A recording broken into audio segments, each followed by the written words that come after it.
In recent years, 7 scientific practical laboratories and research centers have been launched. The activity of innovation centers and scientific practical laboratories in 3 areas has been established, including Center for New Climate Innovations, under the leadership of Professor Ray Kwan Shang, Educational and Scientific Laboratory in cooperation with the company Microsoft, Educational and Scientific Laboratory, Bank and Finance, in cooperation with ATV, Bank, Agrobank Educational and Practical Laboratory, Agrobank, Educational and Scientific Laboratory, Insurance Work and Accounting, in cooperation with Kapil Sudarga, Insurance Company, Statistics, in cooperation with the State Statistics Agency of the Republic of Uzbekistan. In recent years, modern educational directions and specialties such as green economy, human resource management, digital economy, business management, sustainable business, economic security, and business analysis have been opened. PDIU is the second higher education institution in Central Asia and the first in Uzbekistan to receive 5 stars in the QS Stars rating. In the QSWUR Asia rating, it took 401st place in the Asian continent, 23rd place among Central Asian highs, and 3rd place among Uzbekistan highs. The university has a total of 10 student residences with 3,730 places. Karaoke club, cyber sports rings, swimming pool, sports complexes and professional clubs have been organized in these student residences for students to spend their time meaningfully. One of the main tasks of the university was to effectively establish the transfer of scientific and innovative research aimed at the development of the education science innovation digitalization ecosystem in the field. Today, Tashkent State University of Economics is the leading higher education institution in Uzbekistan for the training, retraining, advanced training and methodical support of highly educated specialists and scientific personnel in the fields of economics, finance and taxation.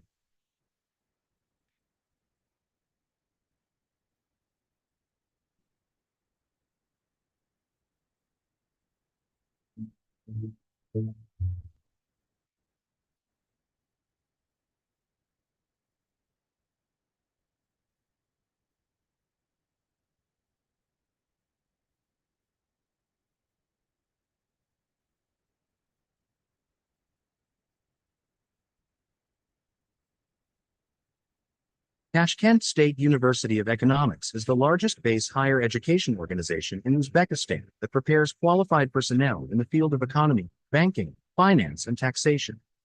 The university was founded in 1931. According to the decision of the President of the Republic of Uzbekistan on February 7, 2024, on measures to radically improve the personnel training system for economic sectors, Tashkent State University of Economics was reorganized. The university has 38 fields of study, and about 45,000 students are studying at the university.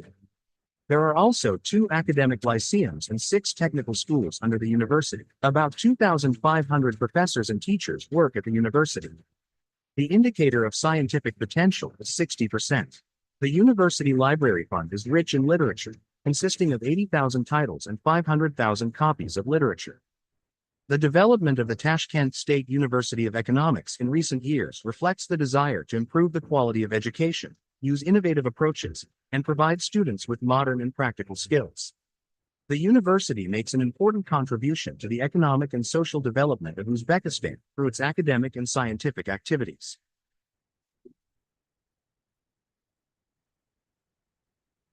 New qualification requirements, curricula and science syllabuses have been developed based on the curricula and science programs of the top 300 universities and international rankings for all fields of study and master's specialties.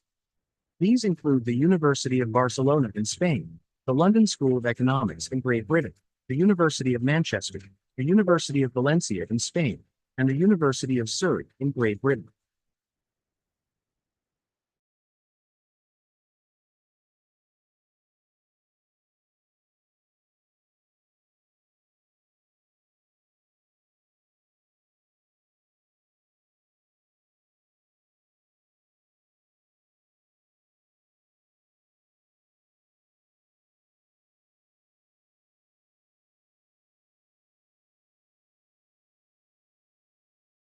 Integration with employers has been improved.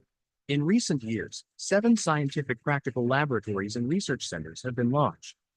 The activity of innovation centers and scientific practical laboratories in 3 areas has been established, including Center for New Climate Innovations, under the leadership of Professor Ray Kwan Shang, Educational and Scientific Laboratory in cooperation with the company Microsoft, Educational and Scientific Laboratory, Bank and Finance, in cooperation with ATV, Bank, Agrobank Educational and Practical Laboratory, Agrobank, Educational and Scientific Laboratory, Insurance Work and Accounting, in cooperation with IQTISODIYOT, Insurance Company, Statistics, in cooperation with the State Statistics Agency of the Republic of Uzbekistan.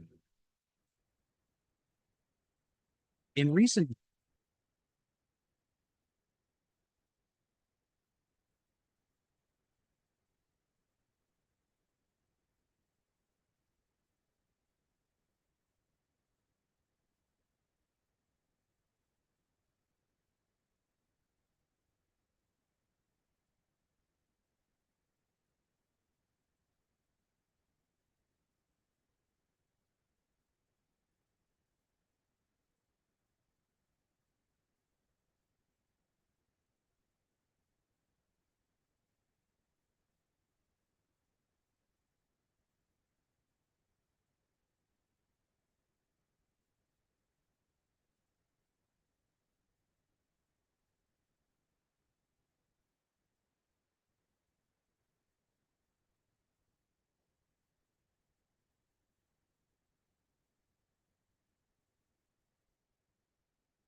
Tashkent State University of Economics is the largest base higher education organization in Uzbekistan that prepares qualified personnel in the field of economy, banking, finance, and taxation. The university was founded in 1931. According to the decision of the President of the Republic of Uzbekistan on February 7, 2024, on measures to radically improve the personnel training system for economic sectors, Tashkent State University of Economics was reorganized. The university has 38 fields of study, and about 45,000 students are studying at the university. There are also 2 academic lyceums and 6 technical schools under the university. About 2,500 professors and teachers work at the university. The indicator of scientific potential is 60%. The university library fund is rich in literature, consists of 80,000 titles and 500,000 copies of literature. The development of the Tashkent State University of Economics in recent years reflects the desire to improve the quality of education, use innovative approaches, and provide students with modern and practical skills. The university makes an important contribution to the economic and social development of Uzbekistan through its academic and scientific activities.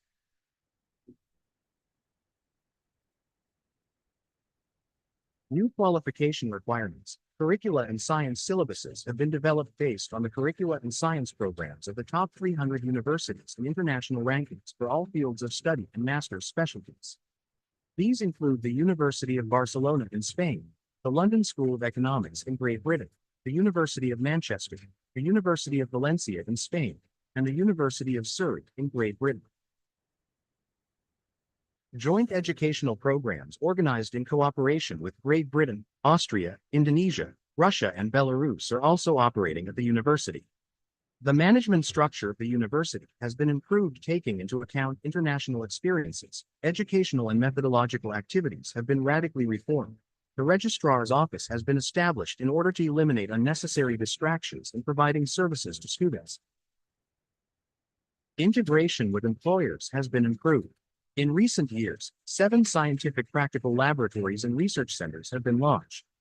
The activity of innovation centers and scientific practical laboratories in 3 areas has been established, including Center for New Climate Innovations, under the leadership of Professor Ray Kwan Shang, Educational and Scientific Laboratory in cooperation with the company Microsoft, Educational and Scientific Laboratory, Bank and Finance, in cooperation with ATV, Bank, Agrobank Educational and Practical Laboratory, Agrobank, Educational and Scientific Laboratory, Insurance Work and Accounting, in cooperation with Kapil Insurance Company, Statistics, in cooperation with the State Statistics Agency of the Republic of Uzbekistan.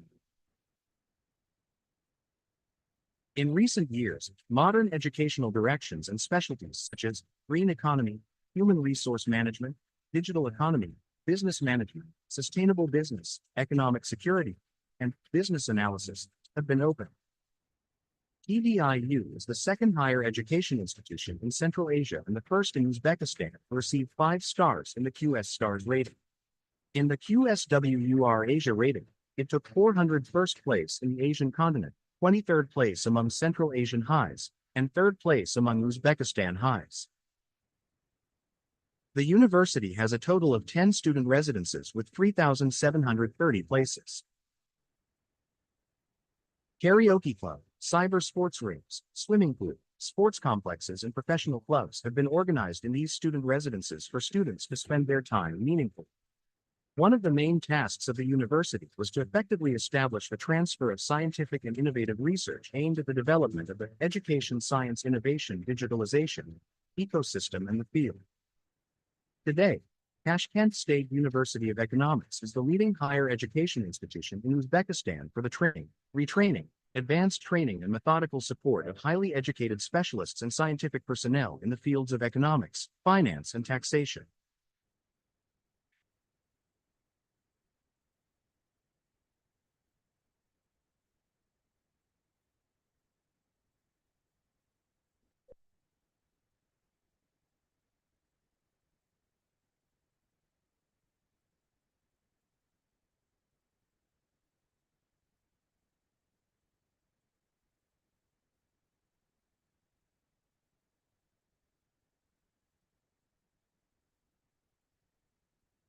Tashkent State University of Economics is the largest base higher education organization in Uzbekistan that prepares qualified personnel in the field of economy, banking, finance, and taxation.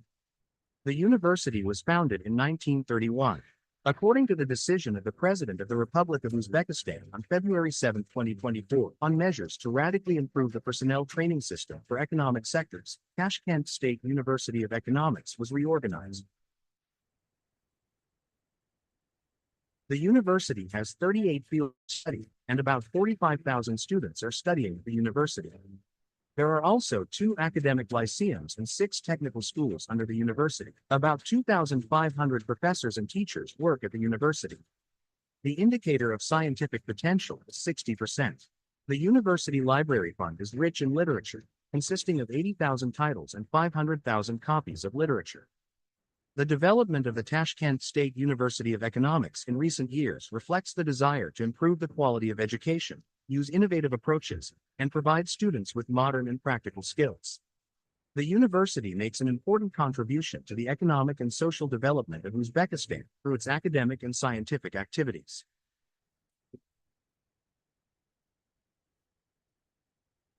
New qualification requirements, curricula and science syllabuses have been developed based on the curricula and science programs of the top 300 universities in international rankings for all fields of study and master's specialties.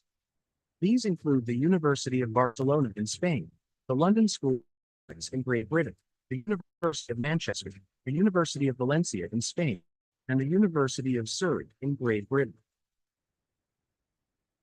Joint educational programs organized in cooperation with Great Britain, Austria, Indonesia, Russia, and Belarus are also operating at the university. The management structure of the university has been improved, taking into account international experiences. Educational and methodological activities have been radically reformed. The registrar's office has been established in order to eliminate unnecessary distractions in providing services to students. Integration with employers has been improved. In recent years, 7 scientific practical laboratories and research centers have been launched. The activity of innovation centers and scientific practical laboratories in 3 areas has been established, including Center for New Climate Innovations, under the leadership of Professor Ray Kwan Shang, Educational and Scientific Laboratory in cooperation with the company Microsoft, Educational and Scientific Laboratory, Bank and Finance, in cooperation with ATB, Tehran Bank, Educational Practical Laboratory, Agrobank, Educational and Scientific Laboratory, Insurance Work in Accounting, in cooperation with XALQARO, Insurance Company. Statistics, in cooperation with the State Statistics Agency of the Republic of Uzbekistan. In recent years, modern educational directions and specialties such as green economy, human resource management, digital economy, business management, sustainable business, economic security, and business analysis have been opened. TDIU is the second higher education institution in Central Asia and the first in Uzbekistan to receive 5 stars in the QS Stars rating. In the QSWUR Asia rating, it took 401st place in the Asian continent, 23rd place among Central Asian highs, and 3rd place among Uzbekistan highs. The university has a total of 10 student residences with 3,730 places. Karaoke club, cyber sports rings, swimming pool, sports complexes and professional clubs have been organized in these student residences for students to spend their time meaningfully. One of the main tasks of the university was to effectively establish the transfer of scientific and innovative research aimed at the development of the education science innovation digitalization ecosystem in the field. Today, Tashkent State University of Economics is the leading higher education institution in Uzbekistan for the training, retraining, advanced training and methodical support of highly educated specialists and scientific personnel in the fields of economics, finance and taxation.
Tashkent State University of Economics is the largest base higher education organization in Uzbekistan that prepares qualified personnel in the field of economy, banking, finance, and taxation.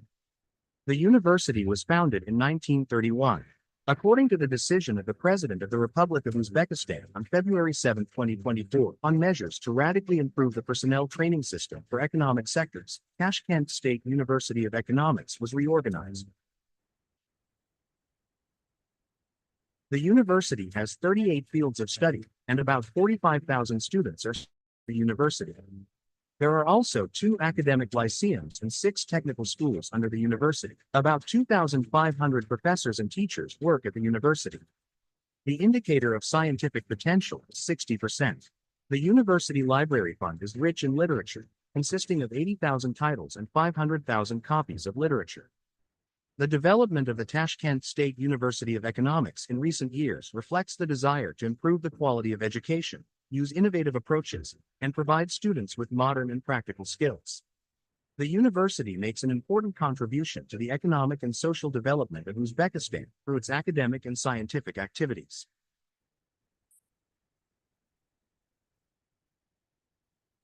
New qualification requirements, curricula and science syllabuses have been developed based on the curricula and science programs of the top 300 universities in international rankings for all fields of study and master's specialties. These include the University of Barcelona in Spain, the London School of Economics in Great Britain, the University of Manchester, the University of Valencia in Spain, and the University of Surrey in Britain. Joint educational programs organized in cooperation with Great Britain, Austria, Indonesia, Russia, and Belarus are also operating at the university. The management structure of the university has been improved, taking into account international experiences. Educational and methodological activities have been radically reformed. The registrar's office has been established in order to eliminate unnecessary distractions in providing services to students. Integration with employers has been improved. In recent years, 7 scientific practical laboratories and research centers have been launched. The activity of innovation centers and scientific practical laboratories in 3 areas has been established, including Center for New Climate Innovations, under the leadership of Professor Ray Kwan Shang, Educational and Scientific Laboratory in cooperation with the company Microsoft, Educational and Scientific Laboratory, Bank and Finance, in cooperation with ATV, Bank, Agrobank Educational and Practical Laboratory, Agrobank, Educational and Scientific Laboratory, Insurance Work in Accounting, in cooperation, Capital Insurance Company, Statistics, in cooperation with the State Statistics Agency of the Republic of Uzbekistan. In recent years, modern educational directions and specialties such as green economy, human resource management, digital economy, business management, sustainable business, economic security, and business analysis have been opened. TDIU is the second higher education institution in Central Asia and the first in Uzbekistan to receive 5 stars in the QS Stars rating. In the QSWUR Asia rating, it took 401st place in the Asian continent, 23rd place among Central Asian highs, and 3rd place among Uzbekistan highs. The university has a total of 10 student residences with 3,730 places. Karaoke club, cyber sports rooms, swimming pool, sports complexes, and professional clubs have been organized in these student residences for students to spend their time meaningfully. One of the main tasks of the university was to effectively establish the transfer of scientific research into the development of the education science, digitalization, ecosystem, and the field.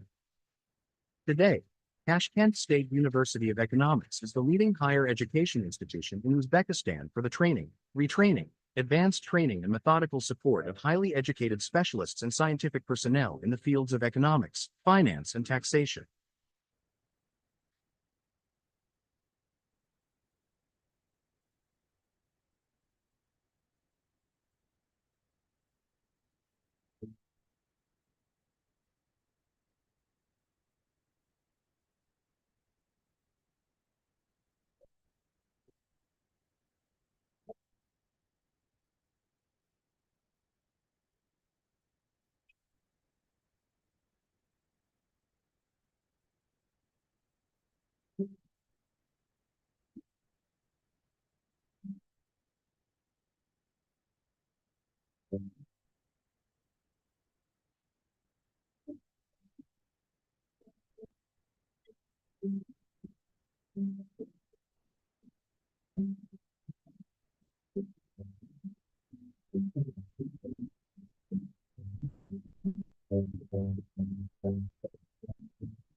Tashkent State University of Economics is the largest base higher education organization in Uzbekistan that prepares qualified personnel in the field of economy, banking, finance, and taxation.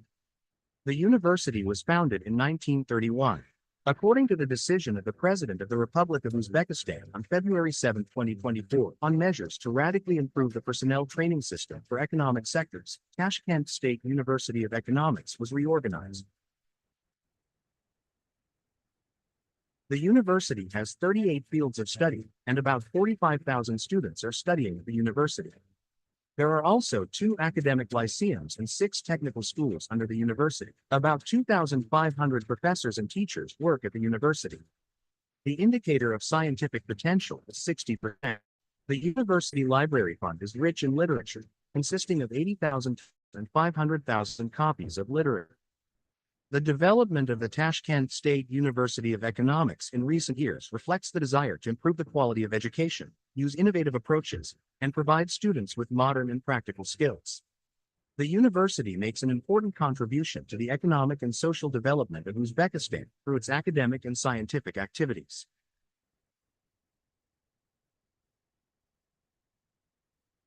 New qualification requirements, curricula and science syllabuses have been developed based on the curricula and science programs of the top 300 universities in international rankings for all fields of study and master's specialties. These include the University of Barcelona in Spain, the London School of Economics in Great Britain, the University of Manchester, the University of Valencia in Spain, and the University of Surrey in Great Britain. Joint educational programs organized in cooperation with Great Britain, Austria, Indonesia, Russia, and Belarus are also operating at the university. The management structure of the university has been taking into account international experiences. Educational and methodological activities have been radically reformed. The registrar's office has been established in order to eliminate unnecessary distractions in providing services to students.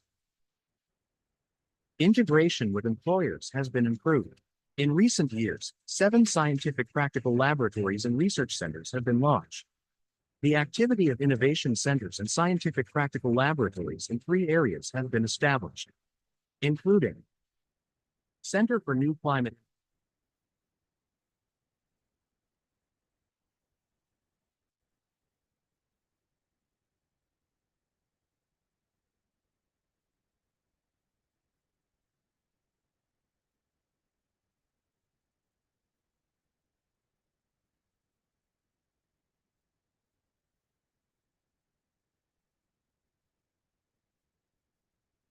Insurance Company, Statistics, in cooperation with the State Statistics Agency of the Republic of Uzbekistan. In recent years, modern educational directions and specialties such as green economy, human resource management, digital economy, business management, sustainable business, economic security, and business analysis have been opened. TDIU is the second higher education institution in Central Asia and the first in Uzbekistan to receive 5 stars in the QS Stars rating. In the QSWUR Asia rating, it took 401st place in the Asian continent, 23rd place among Central Asian highs, and 3rd place among Uzbekistan highs.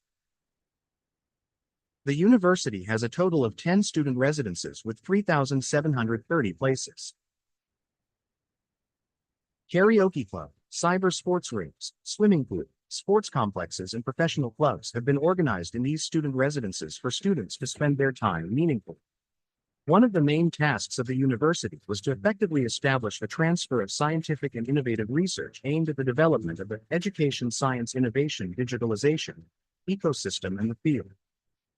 Today, Tashkent State University of Economics is the leading higher education institution in Uzbekistan for the training, retraining, advanced training, and methodical support of highly educated and scientific personnel in the fields of economics, finance, and taxation.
Tashkent State University of Economics is the largest base higher education organization in Uzbekistan that prepares qualified personnel in the field of economy, banking, finance, and taxation.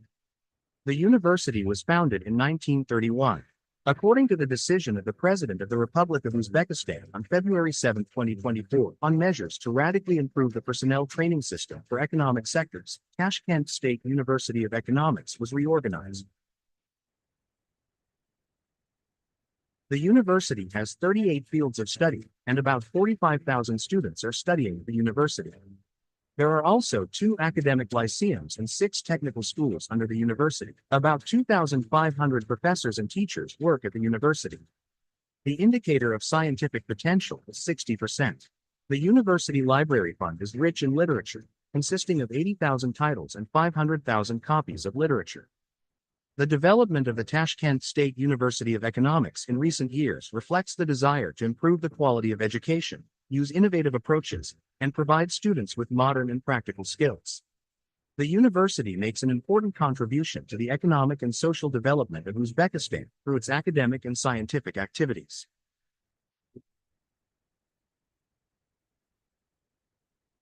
New qualification requirements, curricula and science syllabuses have been developed based on the curricula and science programs of the top 300 universities and international rankings for all fields of study and master's specialties.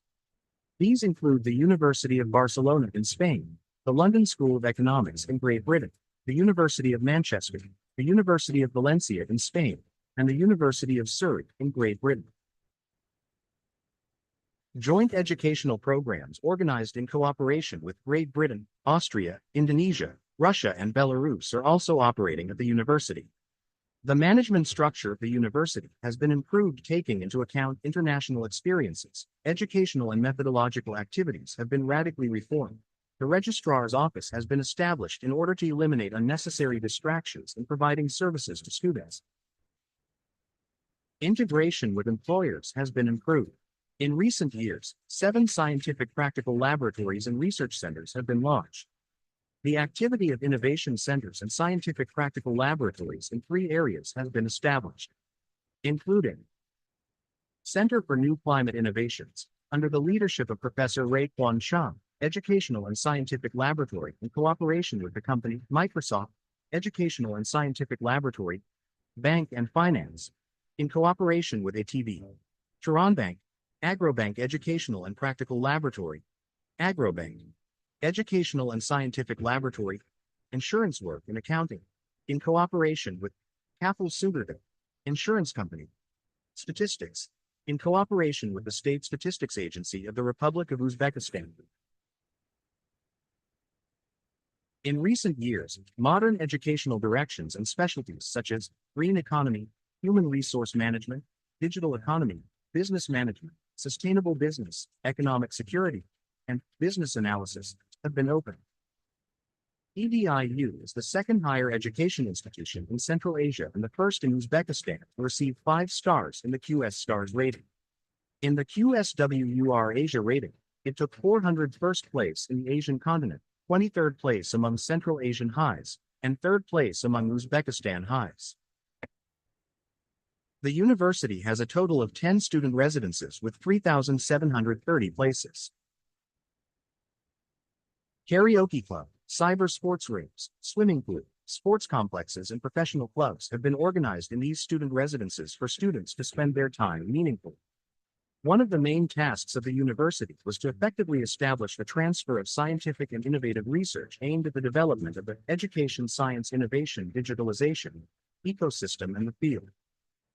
Today, Tashkent State University of Economics is the leading higher education institution in Uzbekistan for the training, retraining, advanced training and methodical support of highly educated specialists and scientific personnel in the fields of economics, finance and taxation.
Tashkent State University of Economics is the largest base higher education organization in Uzbekistan that prepares qualified personnel in the field of economy, banking, finance, and taxation. The university was founded in 1931. According to the decision of the President of the Republic of Uzbekistan on February 7, 2024, on measures to radically improve the personnel training system for economic sectors, Tashkent State University of Economics was reorganized. The university has 38 fields of study, and about 45,000 students are studying at the university. There are also 2 academic lyceums and 6 technical schools under the university. About 2,500 professors and teachers work at the university. The indicator of scientific potential is 60%. The University Library Fund is rich in literature, consisting of 80,000 titles and 500,000 copies of literature. The development of the Tashkent State University of Economics in recent years reflects the desire to improve the quality of education, use innovative approaches, and provide students with modern and practical skills. The university makes an important contribution to the economic and social development of Uzbekistan through its academic and scientific activities.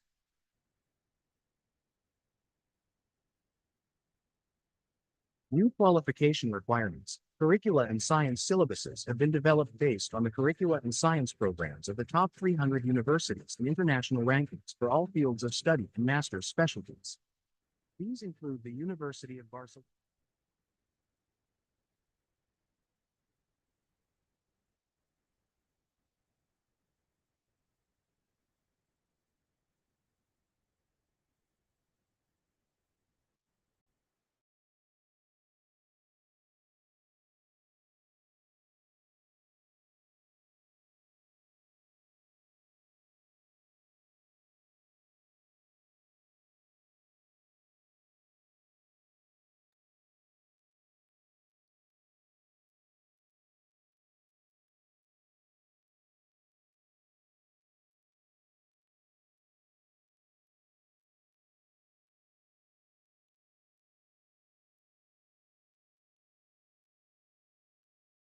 Scientific practical laboratories in 3 areas has been established, including Center for New Climate Innovations, under the leadership of Professor Ray Kwan Shang, Educational and Scientific Laboratory in cooperation with the company Microsoft, Educational and Scientific Laboratory, Bank and Finance, in cooperation with ATV, Bank, Agrobank Educational and Practical Laboratory, Agrobank, Educational and Scientific Laboratory, Insurance Work and Accounting, in cooperation with Kapil Sudardan, Insurance Company, Statistics, in cooperation with the State Statistics Agency of the Republic of Uzbekistan. In recent years, modern educational directions and specialties such as green economy, human resource management, digital economy, business management, sustainable business, economic security, and business analysis have been opened. TDIU is the second higher education institution in Central Asia and the first in Uzbekistan to receive 5 stars in the QS Stars rating. In the QSWUR Asia rating, it took 401st place in the Asian continent, 23rd place among Central Asian highs, and 3rd place among Uzbekistan highs. The university has a total of 10 student residences with 3,730 places. Karaoke club, cyber sports rings, swimming pool, sports complexes and professional clubs have been organized in these student residences for students to spend their time meaningfully. One of the main tasks of the university was to effectively establish the transfer of scientific and innovative research aimed at the development of the education science innovation digitalization ecosystem in the field. Today, Tashkent State University of Economics is the leading higher education institution in Uzbekistan for the training, retraining, advanced training and methodical support of highly educated specialists and scientific personnel in the fields of economics, finance and taxation.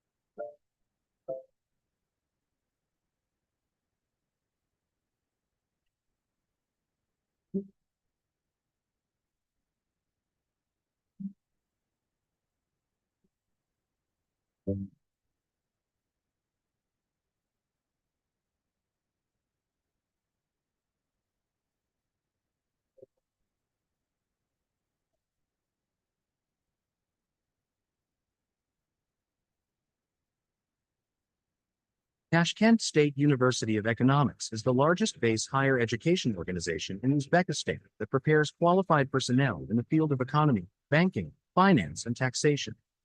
The university was founded in 1931.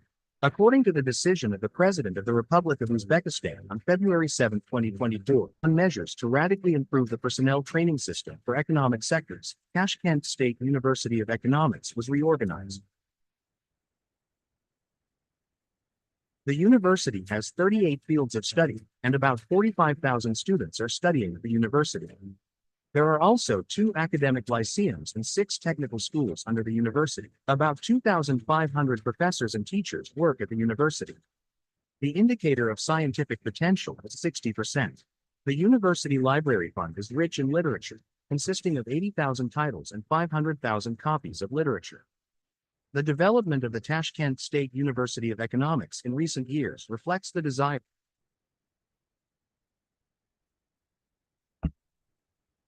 Assalomu alaykum, hurmatli forum qatnashchilari, barchangizni o'z o'rningizni egallab olishingizni so'raymiz. Qadrli mehmonlar, xonimlar va janoblar. Toshkent davlat iqtisodiyot universiteti tomonidan o'tkazilayotgan 3-global va milliy iqtisodiyot trendlari O'zbekiston 2030 strategiyasi mavzusidagi xalqaro forumga xush kelibsizlar. Good morning, ladies and gentlemen, experienced experts, honored guests, friends, and colleagues. It gives us great pleasure to welcome you all to the 3rd International Forum Global and National Economic Trends Uzbekistan to Strategy, which is taking place at the Tashkent State University of Economy. As we open this conference, we would like to express our gratitude to heartfelt thanks to our speakers and the presenters. Дамы и господа, добро пожаловать на 3-й Международный форум «Глобальные и национально-экономические тенденции. Стратегия Узбекистан 2030», который вот уже 3-й год проводится в Ташкентском государственном экономическом университете. Xonimlar va janoblar, 2022-2026 yillarga mo'ljallangan yangi O'zbekistonning taraqqiyot strategiyasi mamlakatda yangi bosqichdagi demokratik islohotlarni yanada chuqurlashtirish va samaradorligini ta'minlashga oid aniq chora-tadbirlarni o'zida mujassamlashtirgan. Yangi O'zbekistonni barpo qilish jamiyatimizning ijtimoiy, iqtisodiy va siyosiy hayotidagi muhim o'zgarishlarni o'zida mujassamlashtirgan. Ushbu taraqqiyot strategiyasi milliy iqtisodiyotimizni tadrijiy yo'lidagi tizimli isloh qilishda dasturu amal rolini bajarib kelmoqda. Ushbu forum xalqaro va mahalliy ekspertlar tajribalarini almashish maydoni sifatida ham xizmat qilmoqda. Shu nuqtai nazardan biz ushbu forum ishtirokchilarini muborakbod etamiz hamda forumimizni ochiq deb e'lon qilamiz. Hurmatli forum ishtirokchilari, endi e'tiboringizni forum haqidagi videorolikka e'tiboringizni havola qilmoqchimiz. Marhamat.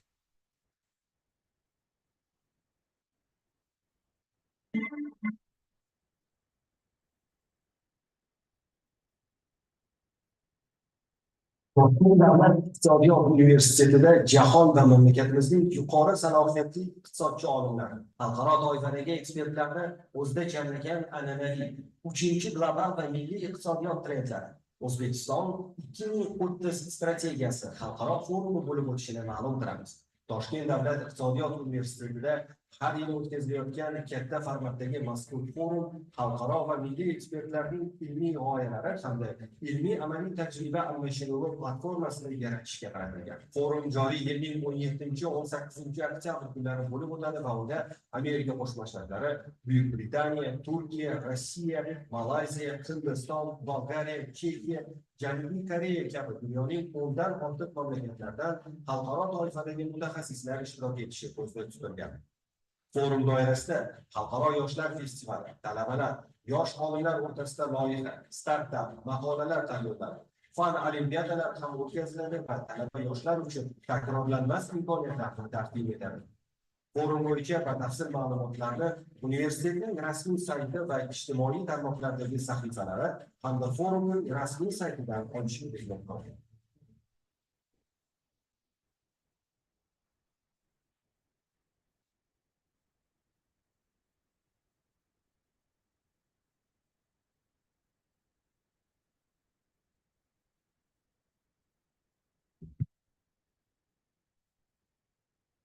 Assalomu alaykum, xonimlar va janoblar, hurmatli forum mehmonlari va ishtirokchilari. Barchangizni ushbu forumimizda mehmon va ishtirokchi sifatida ko'rganimizdan bag'oyat xursandmiz. Good morning, ladies and gentlemen, guests and participants of our today's conference. We are happy to see you all in today's event. Xalqaro forum tashkilotchilari qo'mitasi nomidan Toshkent davlat iqtisodiyoti universitetida bo'lib o'tayotgan ushbu nufuzli tadbirga tashrif buyurgan barcha mehmonlarni samimiy qutlab qolamiz. On behalf of the forum committee, we would like to extend our warm welcome to all the guests at this reputable international forum being hosted at Tashkent State University of Economics. Bugungi forumimizda respublikamizning nufuzli tashkilotlari, vazirlik idoralari hamda oliy ta'lim muassasalari rahbarlari bevosita ishtirok etishyapti. Ruxsatingiz bilan ularni birma-bir tanishtirsak. Today's forum is attended by the leaders of the prestigious organizations, ministries, and departments of our republic and higher education and institutions. With your permission, let us introduce them one by one. O'zbekiston Respublikasi Iqtisodiyot va Moliya vaziri o'rinbosari Fozil Karimov Otabek Rustamovich. Minister of Economy and Finance of the Republic of Uzbekistan, Fozil Karimov Otabek Rustamovich. Oliy ta'lim, fan va innovatsiyalar vaziri o'rinbosari Daliyev Shohrux Hojiakbarovich. Deputy Minister of Higher Education, Science and Innovation, Daliyev Shohrux Hojiakbarovich. O'zbekiston Respublikasi Taraqqiyot strategiyasi markazi ijrochi direktori To'lyakov Eldor Sabirjonovich.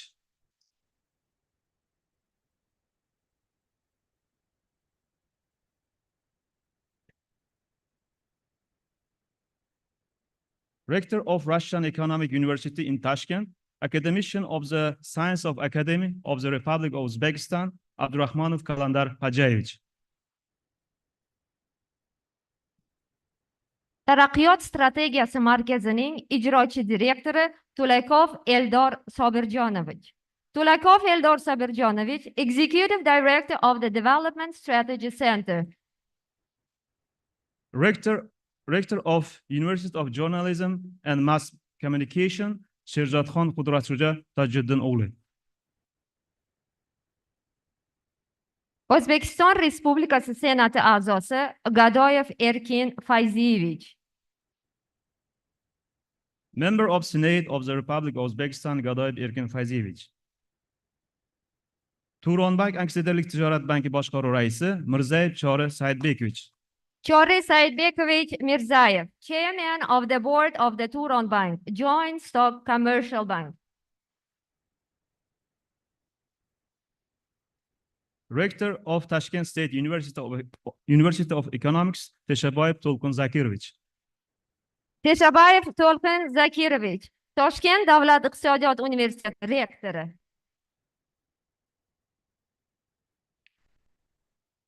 Endigi so'z navbatini Oliy ta'lim, fan va innovatsiyalar vaziri o'rinbosari Daliyev Shohrux Hojiakbarovichga beramiz.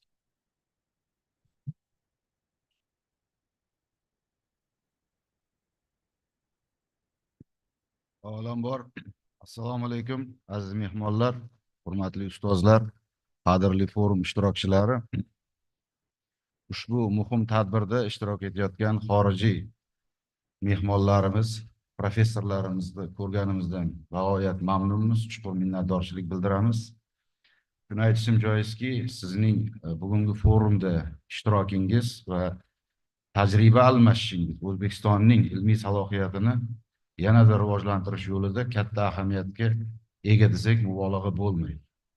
Xalqaro hamkorlikni kengaytirish va global tajribani milliy tizimimizga integratsiya qilishdagi hissangizni biz juda ham qadrlaymiz. Buning uchun sizlarga alohida minnatdorchilik bildirmoqchimiz. Ta'kid etish joizki, O'zbekiston xalqaro hamjamiyatning faol a'zosi sifatida global tendensiyalarni kuzatib, ularni milliy sharoitga moslashtirgan holda rivojlanish yo'lida oldinga siljib bormoqda. Ayniqsa O'zbekiston 2030 strategiyasida belgilangan maqsadlar global tendensiyalar bilan uyg'unlashib, mamlakatimizni jahon miqyosidagi iqtisodiy o'zgarishlarning faol ishtirokchisiga aylantirishga qaratilgan. Milliy darajada esa biz iqtisodiy barqarorlikni mustahkamlash, raqamlashtirish, innovatsiyalarni joriy etish va ta'lim sohasini rivojlantirish orqali iqtisodiyotimizni yangi bosqichga olib chiqmoqdamiz.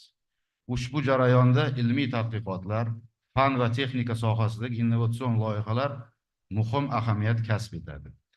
O'zgaruvchan global iqtisodiy tendensiyalar jahon hamjamiyatining diqqat markazida bo'lib, biz bu jarayonlarda faol ishtirok etishimiz zarur. Globallashuv jarayonlari, raqamli iqtisodiyot, yashil iqtisodiyot va innovatsion texnologiyalarning jadal rivojlanishi bugungi dunyo iqtisodiyotining asosiy yo'nalishlaridan biridir.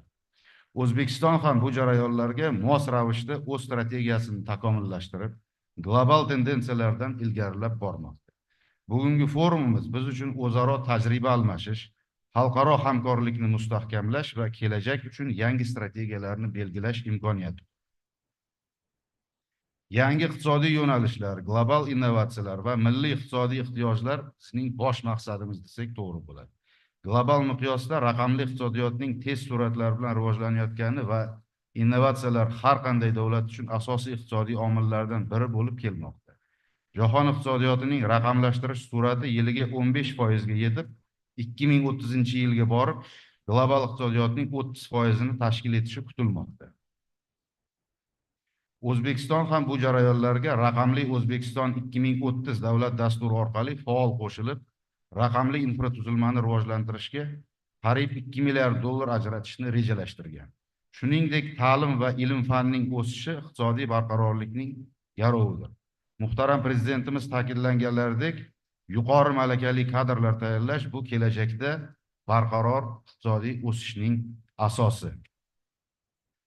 Hurmatli hamkasblar, ishonamizki, bugungi forum orqali xalqaro hamkorlikni yanada mustahkamlab, milliy va global tendensiyalarni uyg'unlashtirib, mamlakatimiz rivojlanishida yangi bosqichga erishamiz.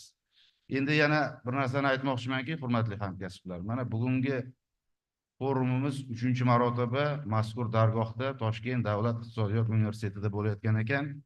Avvalambor Toshkent davlat iqtisodiyot universiteti rahbariyati, professor o'qituvchilari va butun jamoasiga vazirligimiz nomidan chuqur minnatdorchilik bildirmoqchimiz va bilamizki, Toshkent davlat iqtisodiyot universiteti o'z oldiga juda katta ambitsioz vazifalarni qo'ygan. Shuning uchun mazkur oliygoh professor o'qituvchilariga, olimlariga kelgusi yilda dunyoning top 1000talik oliy ta'lim muassasalari reytingiga kirishiga yaxshi tilaklar bildirib qolamiz. Muhtaram mehmonlar, forumimiz samarali o'tsin. E'tiboringiz va diqqatingiz uchun katta rahmat.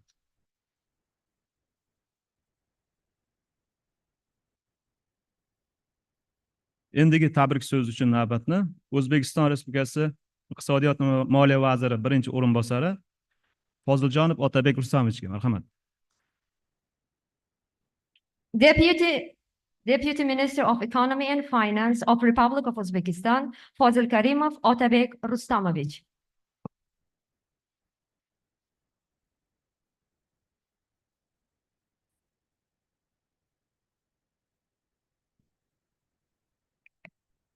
Assalomu alaykum, xonimlar va janoblar, hurmatli mehmonlar va bugungi forum ishtirokchilari. Sizlarni mamlakatimizda barqaroriy iqtisodiy o'sishni ta'minlashning ustuvor yo'nalishlariga bag'ishlangan 3-global va milliy iqtisodiyot trendlari O'zbekiston 2030 strategiyasi forumida ishtirok etayotganingiz bilan muborakbod etaman. Bugungi forumning mamlakatimiz taraqqiyotining asosiy yo'nalishlari va maqsadli ko'rsatkichlarni belgilab beruvchi O'zbekiston 2030 strategiyasi va bunga bag'ishlanganligi, unda ko'rib chiqiladigan masalalar va ishtirokchilar auditoriyasining kengligi va bu hamma holatlarning qanchalik nufuzi yuqorligini ko'rsatib turibdi. Qadrli forum ishtirokchilari, bugungi kunda mamlakatimizda muhtaram Prezidentimiz Shavkat Mirziyoyev rahnamoligida inson qadri uchun, el yurt hurmati, baxti uchun degan ezgu g'oya asosida yangi O'zbekistonni yanada taraqqiy ettirish ortga qaytmas tus olgan islohotlar olib borilayotganligi bu hammamizni ham quvontiradi. Biz iqtisodiyotni liberallashtirish, xalqimizning turmush darajasi va farovonligini yuksaltirishga asosiy e'tiborni qaratmoqdamiz. Jahon banki prognozlariga ko'ra, 2024-yilda mamlakatimizda yalpi ichki mahsulot hajmi 5,3% ga o'sishi kutilmoqda. Ko'plab davlatlar bilan solishtirganda bu juda ham yuqori ko'rsatkichdir. Xalqaro valyuta jamg'armasi e'tirof etganidek, 2023-yilda yalpi ichki mahsulotimiz ilk bor 100 milliard dollardan oshdi. Barchangizga ma'lumki, biz O'zbekiston 2030 strategiyasida yalpi ichki mahsulot hajmini 160 dollarga yetkazish va aholi jon boshiga daromadlarni 4000 dollarga yetkazishni asosiy maqsad sifatida belgilab olganmiz. Yangi tahrirda qabul qilingan konstitutsiyamizda ham O'zbekiston ijtimoiy davlat ekanligiga alohida to'xtalib o'tildi. Bu borada 2030-yilgacha mamlakatimizda kambag'allik darajasini 2 barobarga pasaytirish asosiy maqsadlarimizdan biri qilib olingan. Xususan, o'tgan 4 yil ichida ushbu ko'rsatkich 23% dan 11% gacha tushirishga erishildi. 2023-yilda respublikamizda davlat byudjetining qariyb 50% ijtimoiy sohaga yo'naltirildi. Ijtimoiy xarajatlar orasida eng katta salmog'ini ta'lim sohasi tashkil etmoqda. Jumladan davlat byudjetining qariyb 22%, ijtimoiy xarajatlarning esa 45% ta'lim sohasiga yo'naltirilmoqda. Birgina ushbu raqamlarning o'zi mamlakatimizda ta'limga berilayotgan e'tiborni qanchalik yuqori darajada ekanligini ko'rsatib turibdi. Oldimizda yana turgan eng muhim dolzarb vazifalardan biri bu milliy iqtisodiyotni jadal rivojlantirishdir. Bu borada ustuvor maqsadlar va prognoz ko'rsatkichlarimiz ham 2030 strategiyamizda o'z aksini topib, 45-maqsaddan 61-maqsadgacha bo'lgan aniq yo'nalishlar belgilab berilgan. Bugungi forum va uning doirasida o'tkaziladigan tadbirlar rejasi bilan tanishar ekanmiz. Makroiqtisodiy barqarorlik, inson kapitali, aholi farovonligi, jahon iqtisodiyoti va xalqaro iqtisodiy munosabatlar, xalqaro biznes va xalqaro turizm, ijtimoiy fanlar, raqamli texnologiyalar, pul kredit siyosati, investitsion jozibadorlikni oshirish, tashabbusli byudjet, yashirin iqtisodiyotni qisqartirish, sug'urta, moliyaviy hisobotning xalqaro standartlarini joriy etish kabi muammolarni tadqiq etilishi hammamizni ham quvontiradi. Ta'kidlash joizki, o'tgan davrda ilm-fan sohasiga ham davlatimiz tarafidan juda katta e'tibor berilmoqda. Xossatan, o'tgan davrda ilm-fan sohasi vakillarining ish haqi hamda doktorantlarning stipendiyasi 3 barobarga, akademiklarning gonorari 2 martadan ziyodga oshirishga erishildi. Ilmiy darajaga ega ilmiy xodimlarning maoshiga 60% gacha ularning ilmiy darajasidan kelib chiqib ustamalar joriy etildi. Hozirgi paytda O'zbekistonda ilmiy faoliyat bilan shug'ullanayotgan 30 mingdan ortiq tadqiqotchilarning yarmidan ortig'i yoshlar ekanligi hammamizda yanada bir quvonishimizga sabab bo'ladi. Muhtaram prezidentimiz ta'birlari bilan aytganda, yakka yagona najotimiz bu ilmdir. Shu boisdan ham mamlakatimizda ilm-fanga yo'naltirilgan mablag'larning 2030-yilgacha bo'lgan davrda yalpi ichki mahsulotda uning ulushini oshirib borish asosiy maqsadlardan biri belgilangan. Hurmatli forum ishtirokchilari, O'zbekistonda energetika, suv, transport, IT va boshqa infratuzilmalarni yaxshilash, yashil va raqamli iqtisodiyotni jadal rivojlantirishga faol investitsiyalarni jalb etish ustuvor vazifalarimizdan biri hisoblanadi. Bu esa ilg'or xorijiy tajribalarni o'rganish, zamonaviy talablarga javob beradigan mutaxassislarni tayyorlash, so'nggi ilm-fan yutuqlarini keng joriy etish orqali amalga oshiriladi. Shu boisdan siz aziz forum ishtirokchilariga, ayniqsa yoshlarimizga murojaat qilib shuni aytmoqchimizki, bugungi forumda har bir onni g'animat bilib, foydali ma'lumot, manfaatli muloqot, natijali tadqiqot tamoyili asosida forum doirasida o'tkazilgan tadbirlar, muhokamalar, master klasslar, konferensiyalar va uchrashuvlarda faol ishtirok etib, aniq ilmiy takliflar, amaliy tavsiyalar va innovatsion yechimlarni sizlardan kutib qolamiz. Men yana bir marta mazkur forumga tashrif buyurgan xorijiy mehmonlarimizni, yurtimizning salohiyatli olimlari va iste'dodli yoshlarimizni qizg'in muborakbod etgan holda forum ishlariga omad tilayman. E'tiboringiz uchun rahmat. Rahmat Otabek Husamovich mazmunli fikrlaringiz uchun. Endigi so'z navbatini Taraqqiyot strategiyasi markazining ijrochi direktori Tulyakov Eldor Sabirjonovichga beramiz. Marhamat. Executive Director of the Development Strategy Center, Tulyakov Eldor Sabirjonovich. Assalomu alaykum, hurmatli forum ishtirokchilari. Barchangizni mazkur forumga tashrif buyurganingiz uchun O'zbekistondagi bo'layotgan islohotlarda eng muhim tamal toshi bo'lib xizmat qiluvchi O'zbekiston 2030 strategiyasini muhokamasiga, uni o'sha bajarishda fikr, munosabat, yangi g'oyalar berishda ko'rsatgan faolligingiz uchun va ayniqsa mana shu faollikda jonbozlik ko'rsatib katta tashabbusni olgan Toshkent davlat iqtisodiyot universitetiga va uni hamkorlariga alohida minnatdorchilik bildirib o'tmoqchiman. O'ylaymizki, forumimiz juda muvaffaqiyatli bo'ladi. Albatta, shu muhokamamizdagi O'zbekiston 2030 strategiyasi O'zbekistondagi barcha islohotlarni asosiy bir biz aytamizki, manbasi bo'lib hisoblanadi va asosiy O'zbekiston 2030-yilgacha nimaga erishmoqchi, qanday erishmoqchi, mana shu hujjatda o'zini aksini topganligini ko'rishimiz mumkin. Ulardan asosiy ko'rsatkichlardan biri, albatta, bugun mana endi iqtisodiyot universitetida ko'proq iqtisodiy masalalar muhokama qilinishini inobatga oladigan bo'lsak, mana aytilgandek, yalpi ichki mahsulotni O'zbekiston 160 milliard dollarga yetkazishni maqsad qilgan. Biz mana bu ko'rsatkichni 100 milliarddan oshganligimizni o'zi mana shu ko'rsatkichga yaqin kelayotganligimizdan dalolat beradi. Bundan tashqari, aholi jonboshiga mana yalpi ichki daromadlarimizni 4000 dollarga yetkazish ham mana shu hujjatda o'zini aksini topganligini ko'rishimiz mumkin. Albatta, hozirda eng bir katta challenge deymiz, biz tartibga solish ustida ishlayotgan masalamiz bu o'sha yashirin iqtisodiyot. Shuning uchun ham yashirin iqtisodiyotni kamaytirish masalasi ham aynan mana shu muhim hujjatda o'zini aksini topganligiga ham alohida e'tibor qaratishimiz lozim.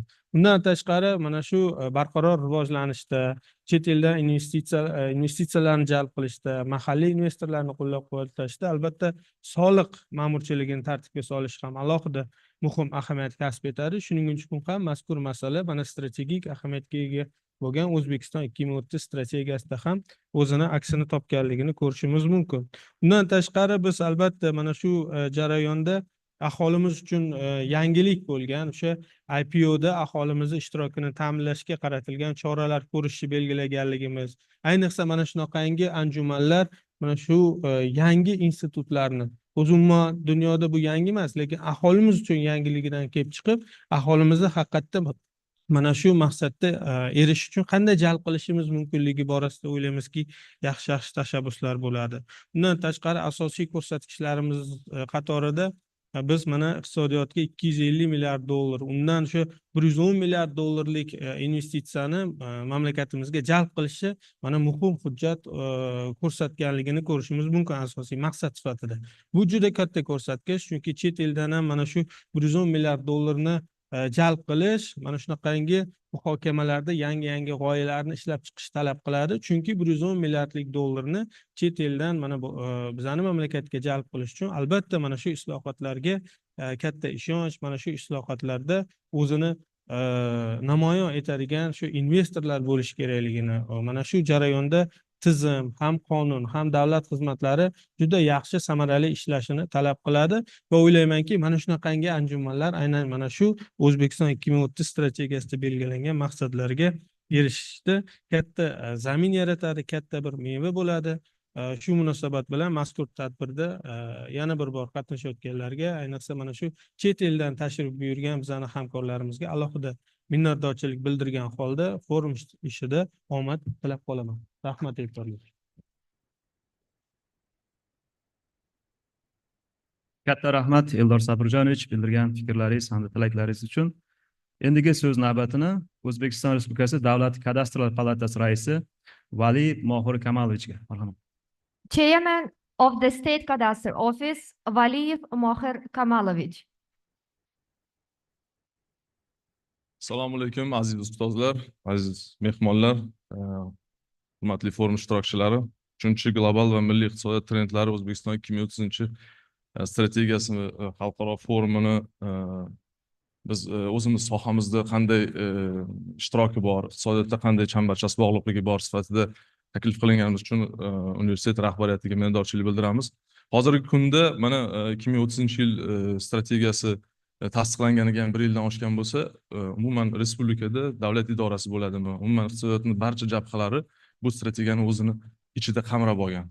Shu jihatdan kadastr tizimi ham bu strategiyada o'ziga bir qancha yurtboshimiz tomonidan berilgan vazifalarni qo'yib olgan. Aynan aytadigan bo'lsak, dunyoda ko'chmas mulkning o'rni juda katta ahamiyat roli bor. Bugungi kunda 8,5 million obyektimiz bo'lsa respublikada, ularni kadastr qiymatini agar iqtisodga bog'laydigan bo'lsak, qariyb 50 milliard dollarga bormaydi. Bu juda kam baho 8,5 million uchun. O'zingizlarning hammanglar ko'chmas mulki bor, buni his qilib ko'rishimiz mumkin. Bozor bahosi bilan juda katta farqi ham bo'ladi. Buni biz shu iqtisodiyot universiteti bilan hamkorlikda bir qancha loyihalar qilganmiz. Maqsadi nimaki? Hammamizga ma'lum, shu De Soto Peru iqtisodchini kitobi bor. Nega shu jahonda boshqa g'arb mamlakatlarida haligi kapital jumbog'i degan kitobida aytadiki, shu nimaga ko'chmas mulkning bahosi g'arb mamlakatlarida yaxshi trendga aylangan-ku, lekin rivojlanayotgan yoki boshqa davlatlarda bular juda ham iqtisodga hali qo'shilmagan. Nimagaki, agar oladigan bo'lsak, fuqarolarda, xalqda kapitalga aylanmagan juda katta sarmoya bor. Buni iqtisodga qo'shilishida hozirgi mana shu bizlar bugungi kunda muhokama qilayotgan global va aynan milliy iqtisodiyotda uyg'unligi ham yotibdi. Biz bu uchun demak bir qancha loyihalarni amalga oshirishda hozirgi ish boshlaganmiz. Aynan kadastrni bozor bahosiga olib chiqish, ularni iqtisodiyotga chambarchas qo'shishu va tadbirkor bo'ladimi, har bir shaxs o'zini hissasini iqtisodga qo'shmoqchi bo'lgan shaxs mulki bilan qilayotgan rejalarini amalga oshirishda takliflarimiz va yangi dasturlarga olib o'tishda ishlar olib boryapmiz va bu shu munosabat bilan demak iqtisodiyot universitetiga, oliy ta'lim vazirligiga taklif uchun qilayotgan ishlarida shu global forumni ertaga panel sessiyalarimizda ham bizni ko'rsatadigan seminarlarimiz ham, dasturlarimiz, mavzularimiz ham bor. Omad tilab qolamiz va keyingi nimalarda yana demak mavzularda mana shu global forumlarni boshqa respublikada o'tkazishda omadlar tilab qolamiz va ishtirok uchun katta rahmat aytamiz. Rahmat.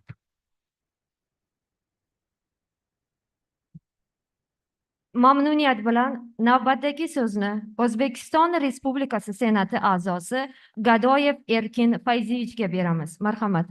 The floor is given to Gadoyev Erkin Fayziyevich, member of the Senate of the Republic of Uzbekistan, please. Assalomu alaykum. Avvalo men shu forumning tashkilotchilariga minnatdorchilik bildirmoqchiman, chunki bu forumdan ko'zda tutilayotgan, bu yerda bildirilayotgan fikrlar, bu yerda bildiriladigan takliflar juda muhim ahamiyatga ega hisoblanadi. O'zbekiston 2030 strategiyasi albatta mana shu muhtaram prezidentimiz tomonidan respublikamizdagi oldimizga qo'yilgan juda katta vazifalardan iborat. Shu strategiyada ko'zda tutilgan masalalar Birlashgan Millatlar Tashkilotining barqaror rivojlanish maqsadlari bor. Shu 17 ta, shuni 16 tasi O'zbekiston tomonidan qabul qilingan. Mana shu barqaror rivojlanish maqsadlariga juda mos keladi. Bu yerda endi eng asosiy iqtisodiyotni rivojlanish bilan bog'liq bo'lgan qaysi ko'rsatkichlar asosiy hisoblanadi va bugungi kunda bu borada qanday ishlarni amalga oshirishimiz kerak. Albatta, birinchi navbatda bu yalpi ichki mahsulotimizni o'sishi hamda yalpi ichki mahsulotimizni aholijon boshiga to'g'ri keladiganini. Demak, strategiyada juda katta marralar olingan. Demak, bu 160 milliard dollardan kam bo'lmagan darajaga yetkazish 2030 yilgacha aholijon boshiga to'g'ri keladiganini, 4 ming dollardan kam bo'lmaganligini albatta bugun juda katta muhim ahamiyatga ega. Mana hozirgina Otabek Karimov takrorlab o'tdilar. Bugungi kunda 100 milliarddan oshganligini barcha xalqaro moliya tashkilotlari tasdiqladi. Bugungi kunda 100 milliarddan oshganligini. Endi yana bir masala, albatta bu inflyatsiya darajasi bor. Inflyatsiya darajasi albatta xalqimizda bu to'lov qobiliyatiga bevosita ta'sir ko'rsatadigan masala. Shu nuqtai nazardan qaraydigan bo'lsak agar, albatta 4-5% oshmasligini ta'minlashimiz ko'zda tutilgan. Shu bilan bir qatorda yana bir masalaga alohida e'tiborlaringizni qaratmoqchiman. Bu budjet defitsiti masalasi. Chunki biz kelajakda oldimizga qo'yilgan asosiy vazifa, bu muhtaram prezidentimiz tomonidan belgilab berilgan vazifa, albatta shu 2%dan oshmasligini ta'minlashimiz kerak. Chunki qanchalik budjet defitsiti oshadigan bo'lsa, shunchalik demak bu haligi inflyatsion iqtisodiyot ekanligini bildiradi. Shu nuqtai nazardan mana bugungi bo'ladigan forumda ham men o'ylaymanki, iqtisodiyotni yanada rivojlantirish, inflyatsiya darajasini pasaytirish, yalpi ichki mahsulotimizni oshirish, ayniqsa iqtisodiyotimizda lokomotiv bo'lgan sanoatni hamda xizmat ko'rsatish sohalarini rivojlantirish bilan bog'liq bo'lgan albatta takliflar bildiriladi.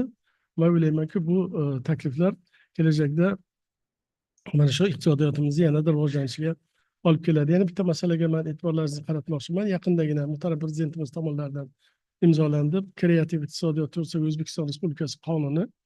Bu albatta yoshlarimizni mana shu iqtisodiyotda yangi o'zlarining startap loyihalari bilan ishtirok etishlariga keng yo'l ochadi. Albatta men o'ylaymanki, mana shu qonunni qabul qilinishi bilan yoshlarimizni jalb qilinishi bilan yanada yangi sohalarni egallashimiz, yangi g'oyalarni iqtisodiyotimizga jalb qilib, yalpi ichki mahsulotimizni hamda iste'mol bozorini o'zimizda ishlab chiqariladigan tovarlar bilan to'ldirishga hamda mahalliylashtirish darajasini oshirishga albatta xizmat qiladi. Fursatdan foydalanib yana bir bor men tashkilotchilarga o'zimni minnatdorchiligimni bildirmoqchiman, chunki bu juda katta ahamiyatga ega. Shu bilan qator forum ishtirokchilariga samarali ishlashlariga tilakdoshman va omadlar tilayman. E'tiboringiz uchun rahmat.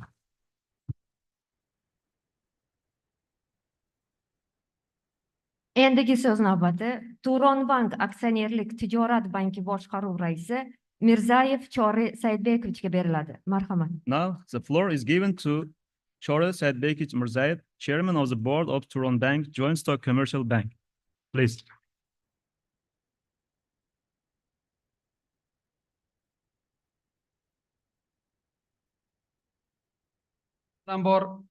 Avvalambor To'lqin Zaqirov katta rahmat. Men bugungi forumda ishtirok etayotgan barcha ishtirokchilarni butun bankirlar nomidan muborakbod etaman.